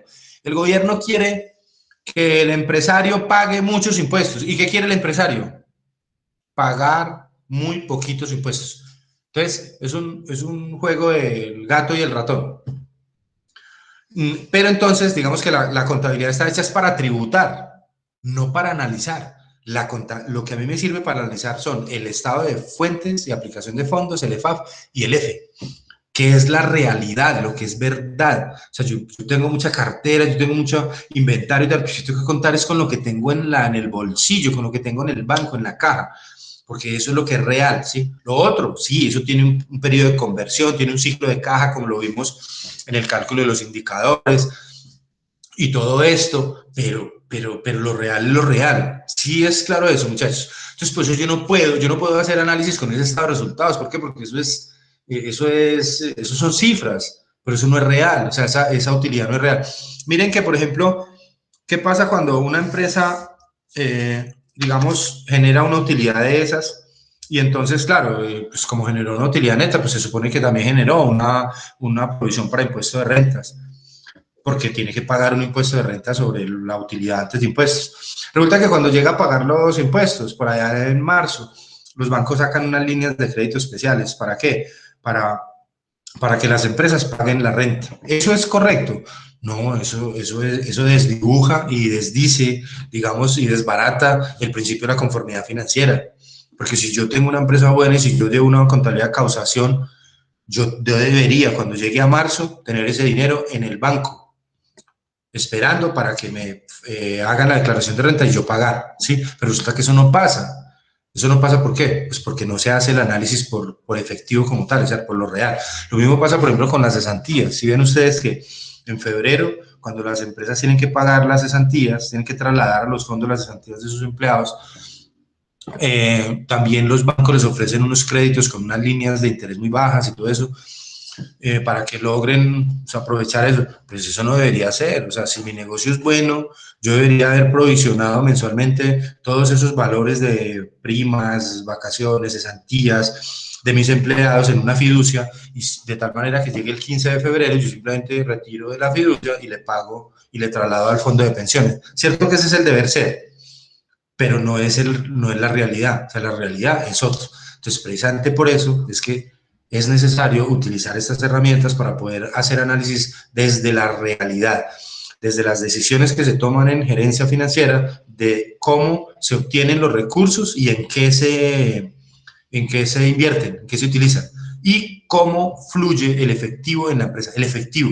bueno, el banco también, Victoria, perdóname, lo que es disponible, ¿sí? Cómo fluye eso cómo fluyen esos recursos dentro de la empresa. Muchachos, ¿cómo lo vieron?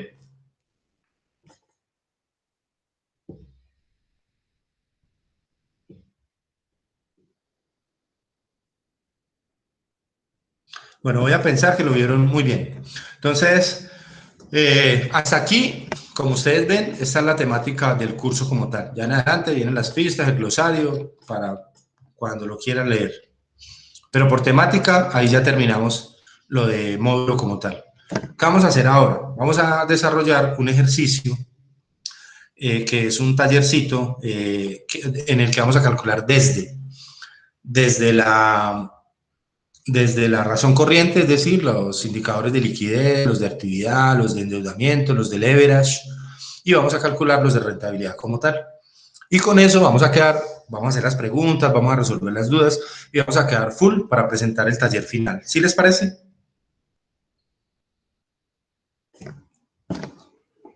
Sí, señor. Sí, profe.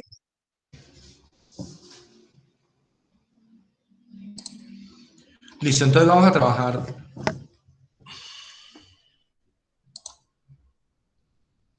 Vamos a trabajar este taller. Listo, muchachos. Ustedes van conmigo, me van ayudando. Y lo sacamos todo hasta el final. Y a lo último, entre todos, vamos a hacer un análisis básico, ¿sí? Uno sobre liquidez, vamos a hacer un comentario sobre la liquidez, un comentario sobre el endeudamiento y un comentario sobre la rentabilidad, porque ya tenemos esos elementos aquí todos para poder conceptuar sobre esos indicadores como tal. Listo, muchachos, arrancamos entonces. Arranquemos. Bueno, listo. Entonces vamos a calcular, vamos a tener aquí esto como de apoyo para el cálculo de los indicadores como tal.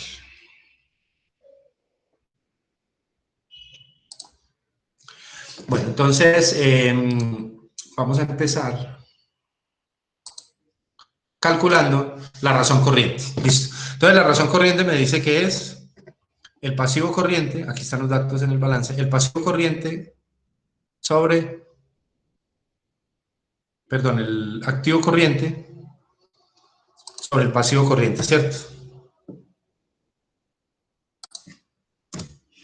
Listo, y eso me da 1.26. ¿Cómo leemos eso? Entonces decimos que la razón corriente de esta empresa dice que tiene un enfoque moderado porque tiene un poquitico más de lo que necesita para pagar, pero no mucho que le sobren recursos. Lo leemos de la siguiente manera: por cada peso que tiene que pagar esta empresa en el corto plazo, tiene un peso con 26 centavos para atender esa deuda. Es un manejo moderado del capital de trabajo. Hay unos que lo manejan más apretado, digamos con el 1, con el 0.5, y esas empresas pues tendrán que acudir a fuentes de financiación alternas cada que tengan que pagar algunas acreencias del corto plazo. Ahora vamos a calcular la prueba ácida. Entonces la prueba ácida me dice que es la misma razón corriente pero sin inventarios. Es decir, me dice que es el activo corriente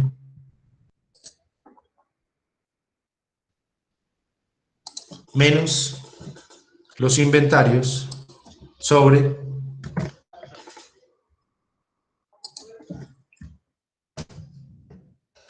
el pasivo corriente.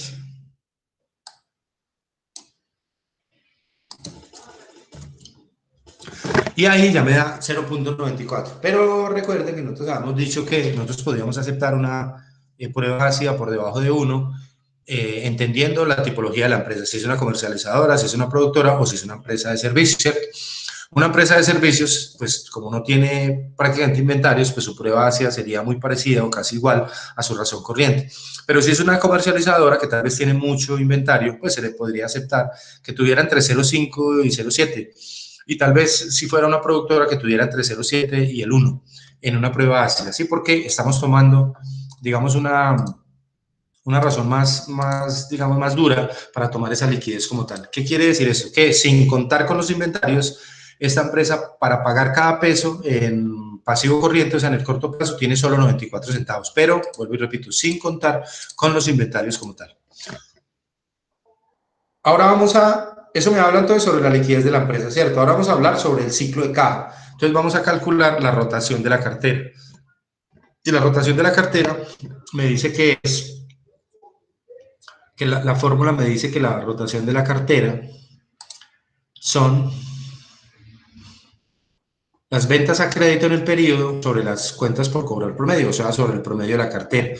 Pero las ventas a crédito, miramos en los parámetros siempre, y me dice que las ventas a crédito son el 100% de las ventas. Listo. Entonces vamos a decir que esta rotación de cartera es igual a las ventas como tal dividido el promedio de los clientes, o sea, de la cartera. Tomamos este más este, cerramos acá, dividido 2 y cerramos acá. No me dio.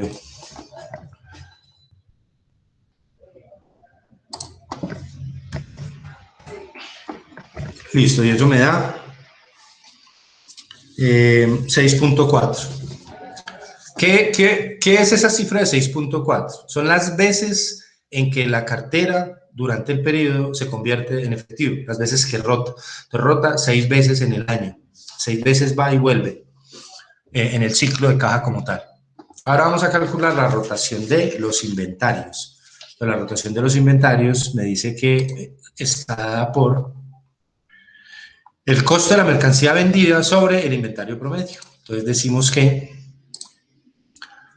tenemos el costo de la mercancía vendida, o sea, el costo de ventas que está aquí, y lo dividimos sobre el promedio de los inventarios como tal.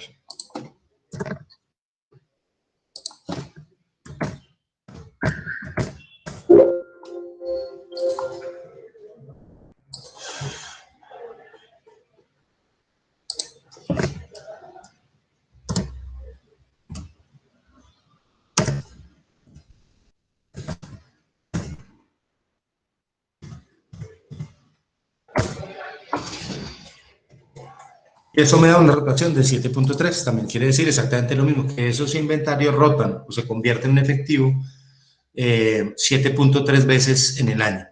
Ahora vamos a calcular la rotación de las cuentas por pagar, y la rotación de esas cuentas por pagar está dada por las compras a crédito sobre las cuentas por pagar, o sea, el promedio de los proveedores como tal. Entonces vamos a ir a calcular. Bueno, en los parámetros me dice que las compras a crédito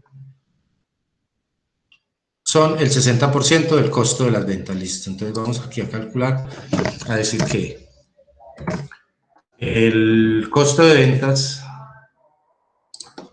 multiplicado por 0.6 dividido el promedio de los proveedores.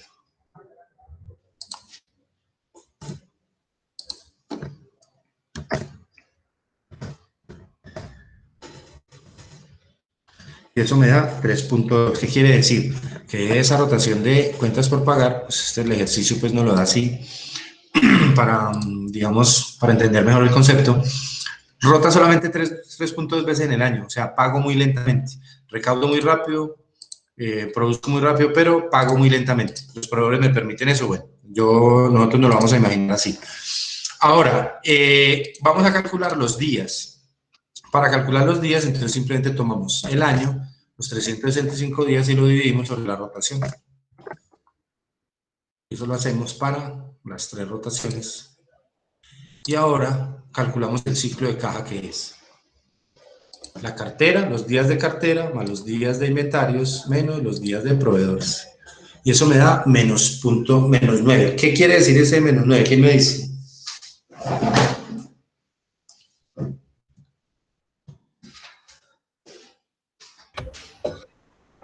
Que después de los de pagarle al proveedor, tiene todavía 9 días para trabajar con dinero. Sí, o sea que el cliente me paga y a los 9 días llega mi proveedor a cobrarme la factura, ¿cierto?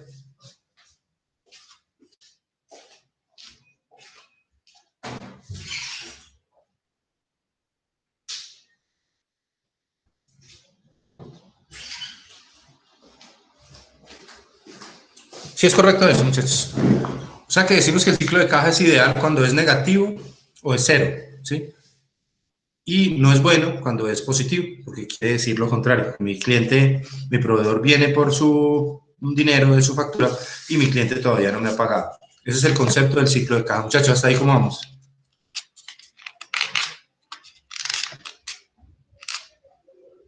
Bien, profe. Muy bien. Bueno, listo. Denme un segundito, ya.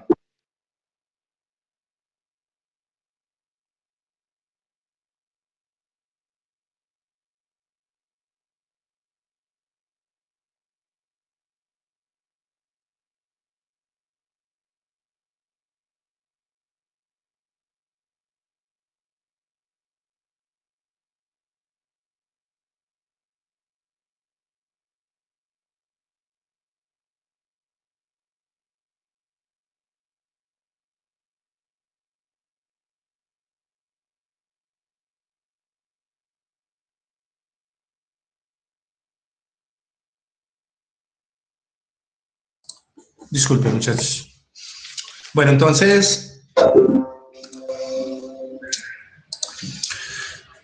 ese es el ciclo de caja. Entonces, ahorita vamos a hablar, digamos hasta aquí, estamos hablando de liquidez de la empresa, de capacidad para cubrir esas acreencias de corto plazo y del manejo de las cuentas por pagar con recursos propios, es decir, con generación interna, sin necesidad de acudir a fuentes de financiación alterna. Estamos diciendo que la liquidez de esta empresa y el manejo del ciclo de caja es correcto.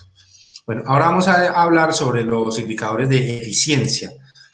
La rotación de los activos fijos son de rotación de activos, son indicadores de eficiencia. Indican cómo manejo los recursos de la empresa para generar ventas. Entonces, la rotación de activos fijos está dada por,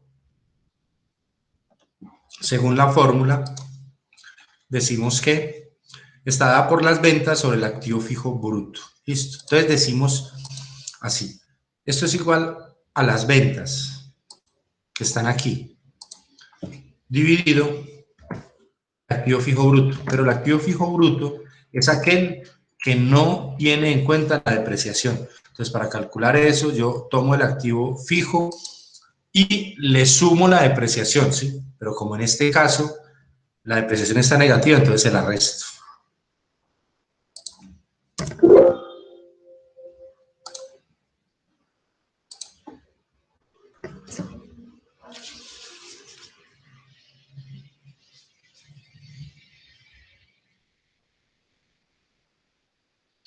Listo, entonces me dice que esa rotación de activos fijos está en el 5.4. ¿Qué quiere decir eso?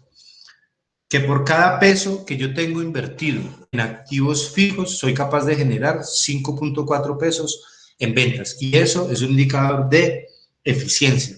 Es decir, entre más grande sea ese indicador, es mejor. Entre más ventas logre yo conseguir con menor nivel de activos, pues seré más efectivo, ¿sí? Seré más eficiente. Muchachos, a mí pues siempre se me olvida eso. Son las 7:36. ¿Hacemos receso o seguimos derecho? Siempre seguimos derecho y terminamos antes, profe. ¿Y antes es a qué horas? 15 minuticos antes. Bueno, listo pues. Pensé que tenían hambre. Bueno, entonces ahora vamos a calcular la rotación del activo total, que es igual a las ventas sobre el activo total fijo. Perdón, el activo total bruto. Entonces, yo tomo de aquí las ventas y hago exactamente lo mismo. Las divido sobre el activo total bruto, pero el activo total bruto está afectado por la depreciación, entonces le tengo que sumar la depreciación, pero como ella es negativa, se la resto y da 1.27. Ya mirada la rotación frente al activo total, ya no soy tan eficiente, ya solo soy capaz de generar 1.27 pesos de ventas por cada peso que tengo invertido en activo total. Yo estos indicadores, digamos, yo no puedo decir que sean buenos, regulares o malos, les repito, yo tendría que conocer el mercado, tendría que conocer un referente, un par, para yo compararme con él. Y decidir si pues esto es bueno o malo. Si yo tengo un mercado en el que todo el mundo tiene una rotación de activos totales del 5 y yo tengo una del 2, pues hombre, venga, yo tengo un problema en eficiencia, ¿sí? Yo tengo que mirar porque yo tengo mucho activo para generar tan poquitas ventas, ¿sí? Es como eso. El nivel de endeudamiento. El nivel de endeudamiento está dado entonces por el pasivo total sobre el activo total. Eso dice la fórmula. Entonces, el total pasivo sobre el total activo. Y eso me da el 66%. Digamos que es un endeudamiento normal. Digamos que yo miraría un endeudamiento alto después del 80 o del 85%. Sin embargo, pues esto tiene que ver ahorita con otros indicadores que lo vamos a ver en el tema de liquidez, con el tema de la cobertura de intereses y la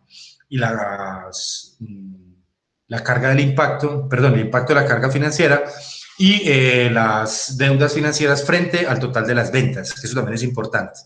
No nos hablan de endeudamiento, pero nos hablan de la actividad o de la capacidad que yo pueda tener para poder atender ese endeudamiento como tal. El endeudamiento per se no es malo, siempre que los indicadores de actividad sean buenos.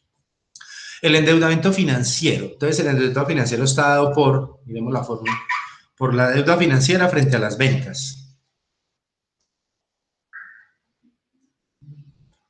El endeudamiento financiero dice obligaciones financieras de corto y largo plazo frente a las ventas como tal. Entonces vamos a calcular el endeudamiento financiero porque tenemos de corto y largo plazo. Siempre vamos a tener de corto y de largo plazo. Entonces vamos a tener un dato aquí, que es el de corto plazo, y un dato en el pasivo de largo plazo, que es este. Deuda financiera de largo plazo. Esto dividido por las ventas. Y eso me da un 23%. O sea que la deuda financiera de corto y largo plazo representa el 23% de las ventas. Ahora vamos a calcular el impacto de la carga financiera. El impacto de la carga financiera me dice que son el pago de los intereses frente a las ventas. Entonces, simplemente tomo aquí los intereses pagados que están en el estado de resultados, gastos financieros, frente a las ventas. Y eso me da el 3.6%. Y por último, para cerrar esta partecita, vamos a mirar la cobertura de los intereses. Y la cobertura de los intereses está dada por la utilidad operativa sobre los intereses como tal, la utilidad operacional sobre el gasto financiero. Entonces, tenemos aquí la utilidad operacional, que está aquí en el estado de resultados, dividido el gasto financiero, que es este. Y tenemos que nos da 3.3. Pero recordemos que la teoría que nosotros veíamos de Oscar León García, de Héctor Ortiz Anaya, creo, bueno, ya no recuerdo de quién era.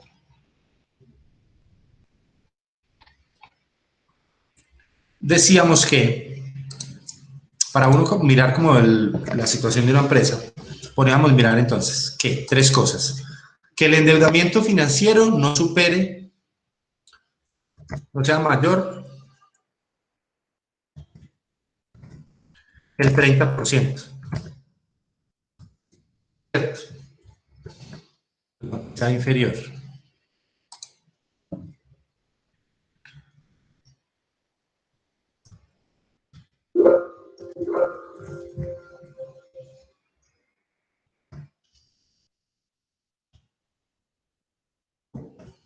El 30%. Que no supere el 30%. También que la carga financiera, que el impacto de la carga financiera no supere el 10% de las ventas. O sea que, es que no sé cómo poner esta flechita.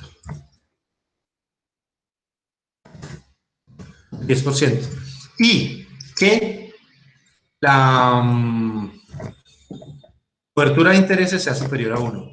¿Sí? Recuerden que lo veíamos allá en un tablerito, como digamos unos aspectos que yo debo mirar en el análisis financiero. Entonces, aquí, ¿qué digo? El endeudamiento financiero de esta empresa está en el 23, o sea, está por debajo del 30, está bien. El impacto de la carga financiera está en 3.6% y muy inferior al 10%. Y la cobertura de los intereses está por encima del 1, está en el 3.3, es decir, esto me habla, esta cobertura de interés me dice cuántas veces con la utilidad operativa yo soy capaz de pagar los intereses, o sea que aquí tengo capacidad de pago todavía. Sí, si esto fuera 1, pues me estaría diciendo que tengo la capacidad copada. O sea, no tengo ya, no me cabe una deuda más, mejor dicho, no tengo dónde pagarla. Entonces, estos tres ítems los miro para el análisis financiero. Que el endeudamiento financiero esté por debajo del 30% de las ventas, que el impacto de la carga financiera esté por debajo del 10% de las ventas y que la cobertura de intereses esté por encima del 1. Ahora vamos a mirar los de endeudamiento. Entonces, el endeudamiento, el otro endeudamiento, el endeudamiento de corto plazo, este me dice cuánto representa el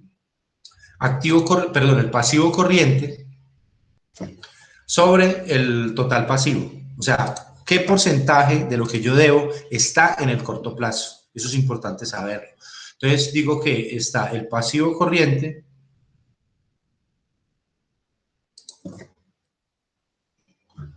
dividido el total pasivo. Entonces digo que el 73% de la deuda que tiene esta empresa está en el corto plazo. Sin embargo, no me preocuparía porque tiene buena razón corriente y tiene un buen ciclo de caja. O sea, tiene unos buenos indicadores de liquidez.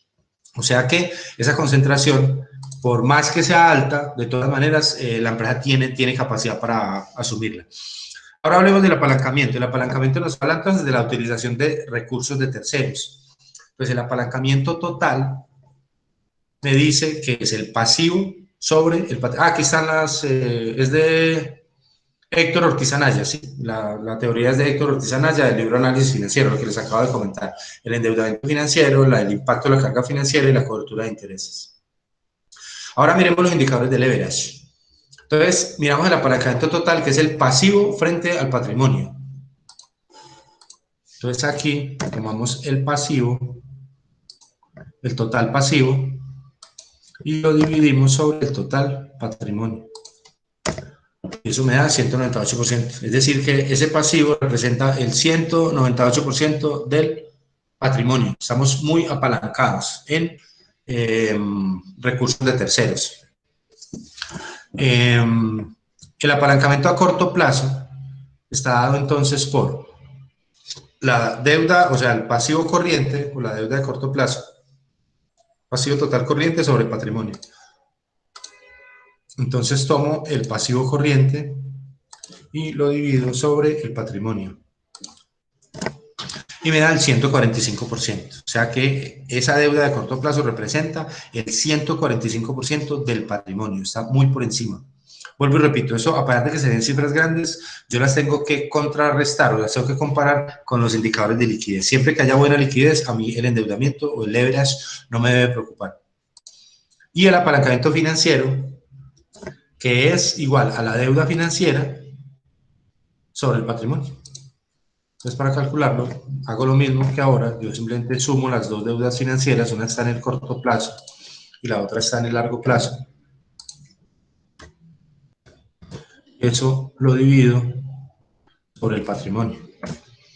Y eso me da el 94%. Es decir, que la deuda financiera representa el 94% del patrimonio como tal. Muchachos, ¿hasta ahí cómo vamos?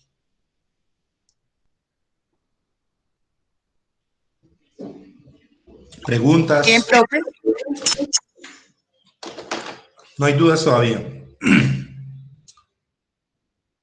Ustedes están volando en esto, qué bueno. Les va a ir muy bien en ese final.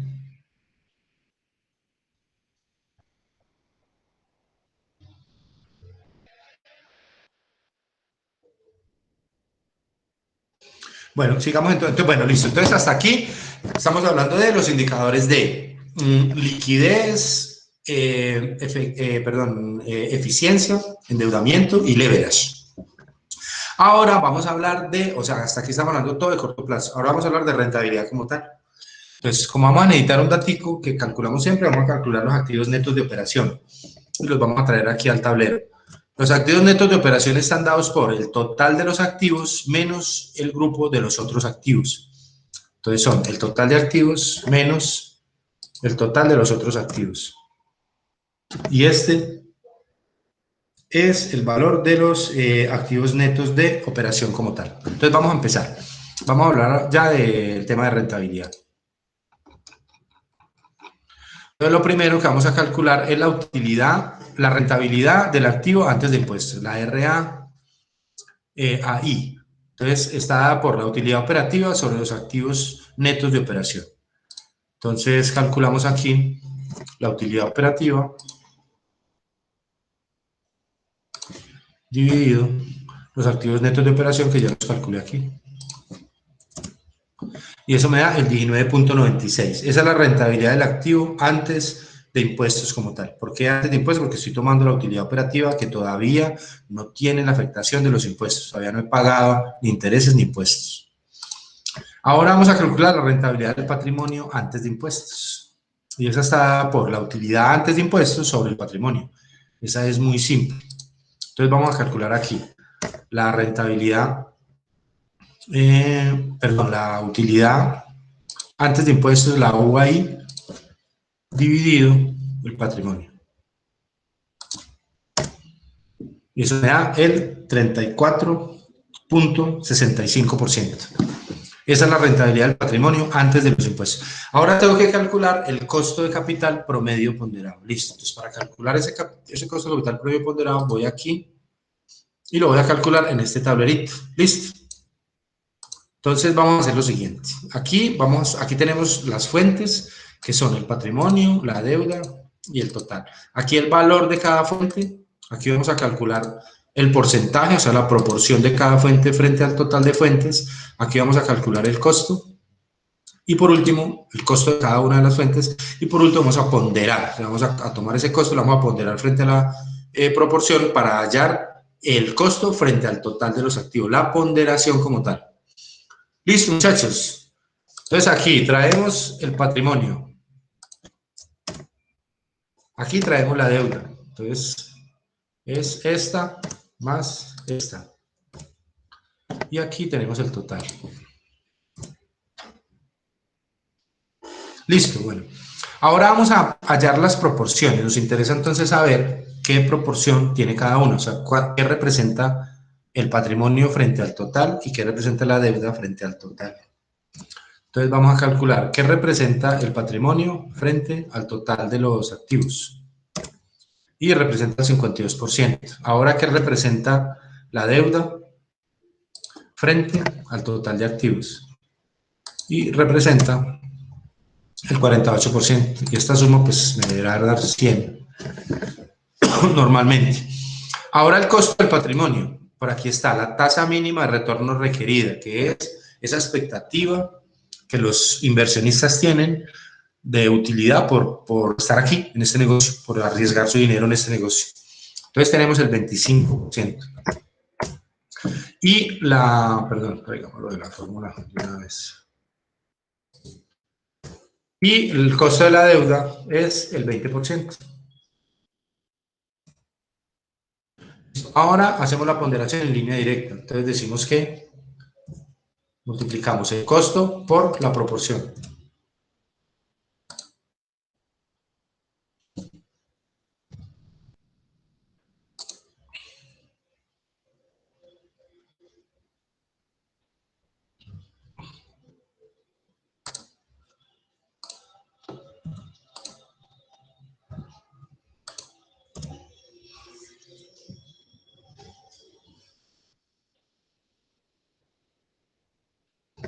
Listo, bueno, y hago lo mismo para la otra fuente.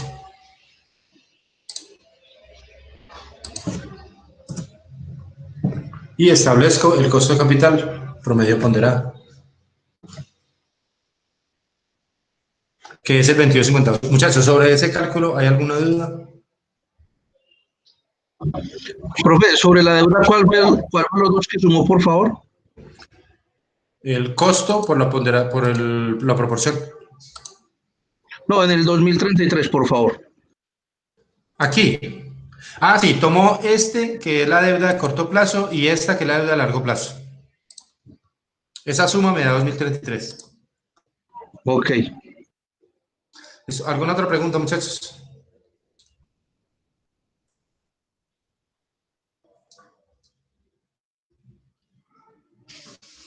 Bueno, listo. Entonces ya acá tengo el otro dato que me falta para hacer la primera desigualdad. Entonces yo traigo el costo de capital promedio ponderado. Listo. Ahora ya tengo los datos para calcular esta desigualdad. Entonces yo digo que la tasa mínima de retorno requerida es el 25%. Que deberá ser inferior a la rentabilidad del patrimonio antes de impuestos, que es el 34.65%, que a su vez deberá ser mayor que la rentabilidad del activo antes de impuestos, o sea, el 19.96%, que a su vez deberá ser mayor el promedio ponderado, 22.58%. Entonces, ¿cómo lo ven?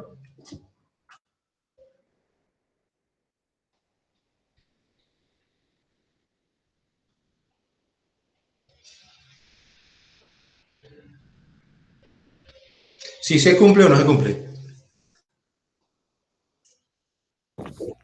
Profe, No. yo diría que no. Sí, cierto. En realidad, la tasa mínima de retorno requerida sí está por debajo de la rentabilidad del patrimonio, ¿cierto? Y esta, a su vez, sí está por encima de la rentabilidad del activo antes de impuestos, pero no está por encima del costo de capital. O sea que en términos, en últimas, el costo de capital, esta empresa está destruyendo valor, ¿cierto? ¿Por qué? Porque tiene un costo de capital superior a la rentabilidad del activo. y lo vamos a ver en términos netos. Listo, entonces aquí nosotros ¿qué diríamos? Que no cumple. Simplemente. No cumple la esencia de los negocios antes de impuestos. Listo, muchachos. Ahora vamos a seguir. Entonces vamos a calcular la rentabilidad neta, la rentabilidad del activo neta o el mismo ROI, ¿cierto? Y esta está dada entonces por, la fórmula nos dice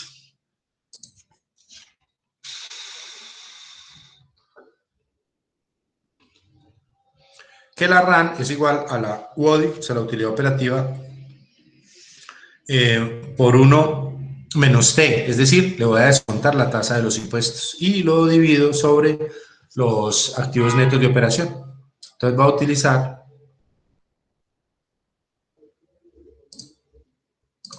voy a decir que esto es igual a la misma utilidad operativa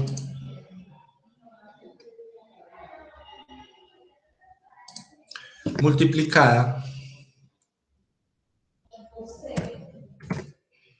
por 1 menos T, pero T es el 35%. Y todo esto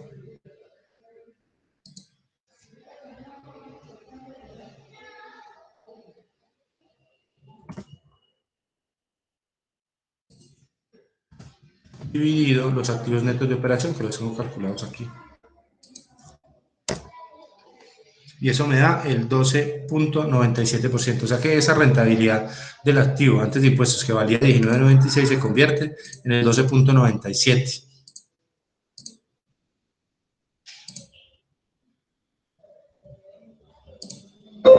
Muchachos, ese concepto es claro, sí. Descontarle la tasa de impuestos a la rentabilidad, a la utilidad operativa para dividirla de nuevo sobre los activos netos de operación y hallar la rentabilidad del activo neta, o lo que llamamos el ROI. ¿Eso es claro?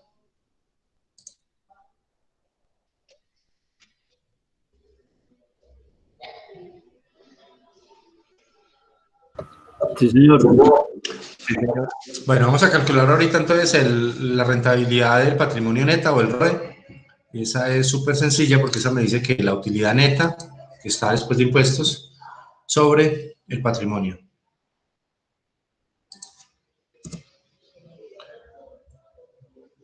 Y eso me da el 23.22%. Y ahora, lo último que me falta para calcular esa nueva esencia después de impuestos es tomar ese costo de capital promedio ponderado y multiplicarlo por 1 menos T, donde T es la tasa impositiva.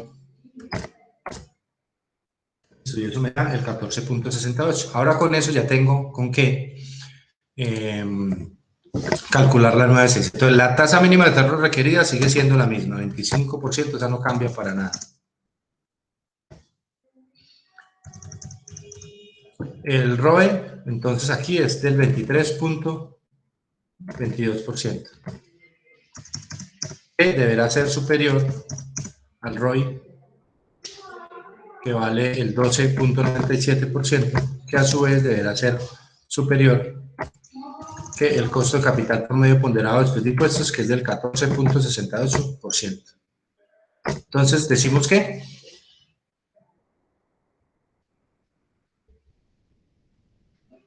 tampoco cumple, ¿cierto? Ni al principio, o sea, ni en valores brutos ni en valores netos, ¿sí? Porque aquí ya tampoco la rentabilidad, la tasa mínima de retorno requerida ya no es inferior al 23.22 del ROE.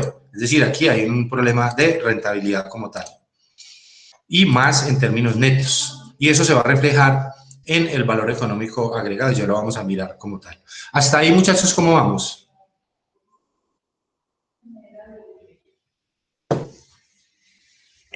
Bien, profesor. Bueno, listo. Vamos a, por último, a calcular el EBITDA y el margen EBITDA, el BEA y el margen BEA. El EBITDA, ¿qué es el EBITDA? El EBITDA, entonces, dice la fórmula que es la utilidad operacional más la depreciación más la amortización. ¿Cierto? Entonces me dice que son 1.260. Y el margen de EBITDA me dice que es esos 1.260 dividido sobre las ventas. Y me dice que es el 14.13%. Ese es el margen EBITDA. Recordemos entonces, el margen EBITDA habla sobre la utilidad que genera la empresa hasta la operación como tal, sin tener en cuenta intereses, impuestos, depreciaciones, amortizaciones. ¿Por qué? Porque son erogaciones que no se generan en efectivo y porque, digamos, no es responsabilidad de la operación de la empresa el costo financiero ni la tasa impositiva. Esas son cosas que se salen del resorte de un director de empresa. Entonces, él, digamos, presenta el EBITDA se presenta como digamos, la actividad o el desempeño de esos directores en la operación como tal, en lo que es la venta, el recaudo, todo lo que tiene que ver con efectivo, independientemente de cómo esté la carga financiera. Entonces, miren que aquí genera EBITDA, sí, genera un 14.13, que es un buen valor, pero vamos a ver en el valor económico agregado cómo está. Entonces, el valor económico agregado dice que es los activos netos de operación multiplicados por la diferencia entre el ROI y el costo de capital promedio ponderado neto, o sea, después de impuestos. Esto me da un valor negativo de 87. Ahora voy a calcular cuál es el margen BA. Entonces el margen BA me dice que es este mismo valor dividido los activos netos de operación. Y eso me da el menos 1.71.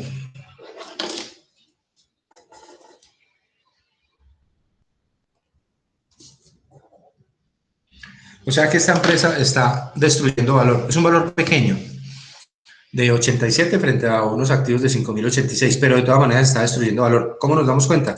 Calculando la esencia de los negocios después de impuestos. ¿Por qué? Porque la rentabilidad del activo neta es inferior al costo de capital promedio ponderado en términos netos. Es decir, estamos pagando más por la utilización de los recursos que lo que estamos obteniendo por la utilización de los recursos.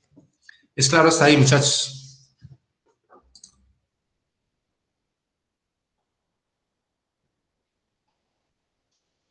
Sí. Bueno, muchachos, entonces,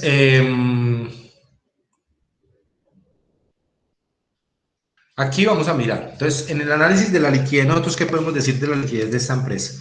Esta empresa tiene un manejo moderado del capital de trabajo, 1.26, es decir, maneja más o menos un buen margen para pagar, tiene una buena prueba ácida y tiene un ciclo de caja negativo, es decir, que se financia con proveedores.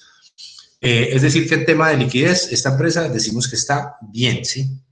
Aquí podemos hacer un comentario sobre la liquidez, decir que la empresa anda bien. Sobre el endeudamiento, ¿qué podemos decir? El total de endeudamiento de esta empresa está en 66%. Sin embargo, vuelvo y le repito, el endeudamiento, si está por encima del 80%, yo le pongo un asterisco rojo, ¿sí? Y voy a mirar estructura patrimonial como tal. Pero hasta este valor, por ejemplo, 66, 70, 75%, yo simplemente voy y miro estos otros indicadores. El endeudamiento financiero, la carga, el impacto de la carga financiera y la cobertura de intereses. Es decir, qué capacidad, esto me marca a mí la capacidad que tiene la empresa para atender esa deuda como tal, no importa que sea alta, el 66%. O sea que yo puedo decir aquí que el endeudamiento, a pesar de que es alto, está soportado en los indicadores de actividad de la empresa. Y sobre la rentabilidad, ¿qué puedo decir?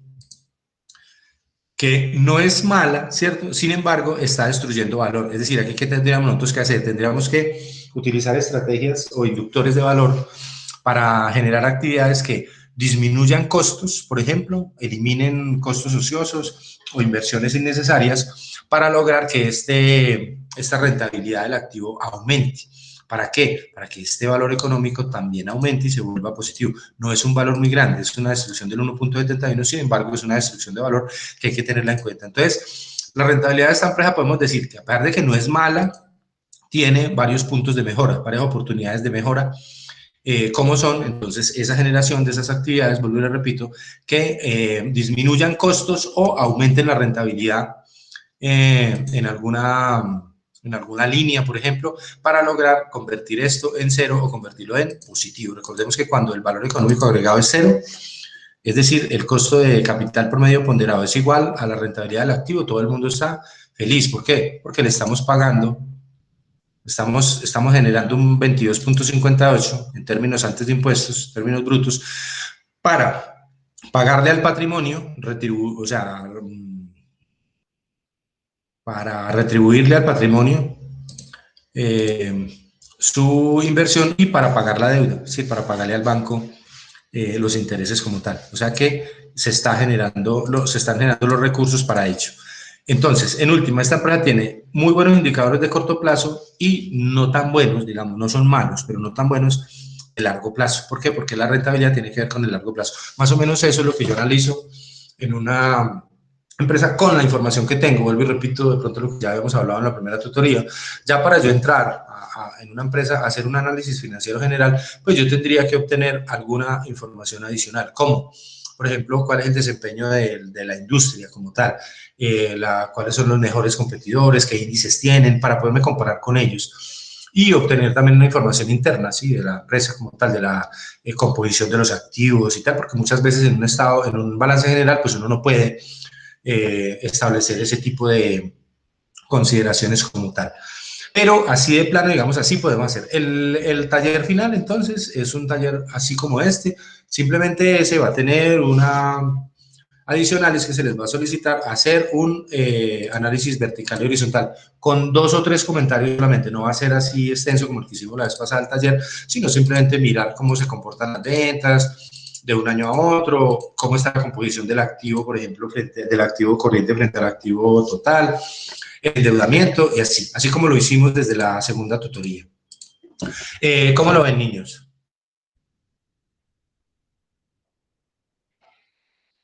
Bien, profe. Bien, profe. Bueno, listo. Entonces, ¿cómo quedamos, muchachos? ¿Preguntas, dudas, reclamos, aportes?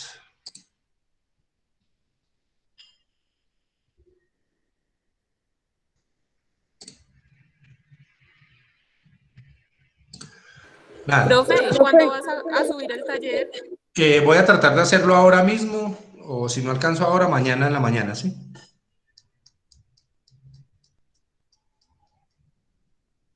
Victoria, ¿me vas a decir algo? Sí, profe, iba a preguntar entonces si la próxima clase hacemos el taller en el tiempo de la clase o Bueno, cómo es vamos a una muy manejar. buena pregunta. Como ustedes quieran. Sí, es como un examen, lo hacemos ese día con el acompañamiento acá y tal. Yo lo pensaba, pues sí, no, sabes que sí es mejor hacerlo ese día viéndolo bien. ¿Por qué, profe? Porque es como el examen final, ¿sí me entiende? La verdad es que, pues digamos que la evaluación, yo no quiero, digamos, hacer comentarios malucos ni nada, pero digamos que la evaluación de estos temas, digamos, así virtualmente, pues es un poco compleja, ¿cierto? Porque un archivo de Excel, pues bueno, pues eso se comparte muy fácil. Pero sí lo podríamos hacer como un examen final. Pues normalmente se hace como un examen final cuando estamos en presencialidad. En hoja, pues, o sea, físico, con calculadora en mano, con video BIM, pues ahí con las fórmulas expuestas y tal, y cada uno haciendo sus cálculos. Pero pues en este momento no lo podemos hacer de esa manera. Entonces, lo hacemos dentro de 8 días durante el tiempo de la clase. Profe, pero entonces va a ser el taller y va a ser un parcial, ¿cierto? No, es un taller. Vamos a tener tiempo más reducido, ¿sí? Por eso, pero y usted dice que lo sube hoy, entonces. Ya no lo subiría hoy ni mañana. Lo subiría dentro de 8 días para que lo resolvamos ese mismo día. Ah, ok.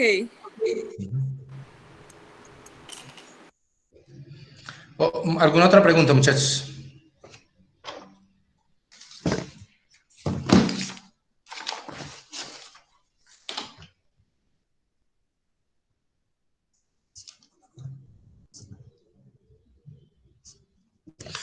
Bueno, entonces quedamos en que sí vamos a terminar el curso dentro de 8 días, ¿cierto que sí? Sí, señor. Bueno, listo. Sí, señor. Bueno, entonces si no es más, si no hay más preguntas y dudas y tal, entonces nos veríamos dentro de 8 días para ya darle cierre al curso como tal y presentar el taller final, ¿vale? Listo, profe, muchas gracias. Listo, muchachos, Gracias, profe. que descansen, mucho juicio en este puente, no se desordenen mucho. Nos vemos dentro de 8 días, cuídense mucho y Dios los bendiga. Lo mismo, Gracias. profe. Feliz noche.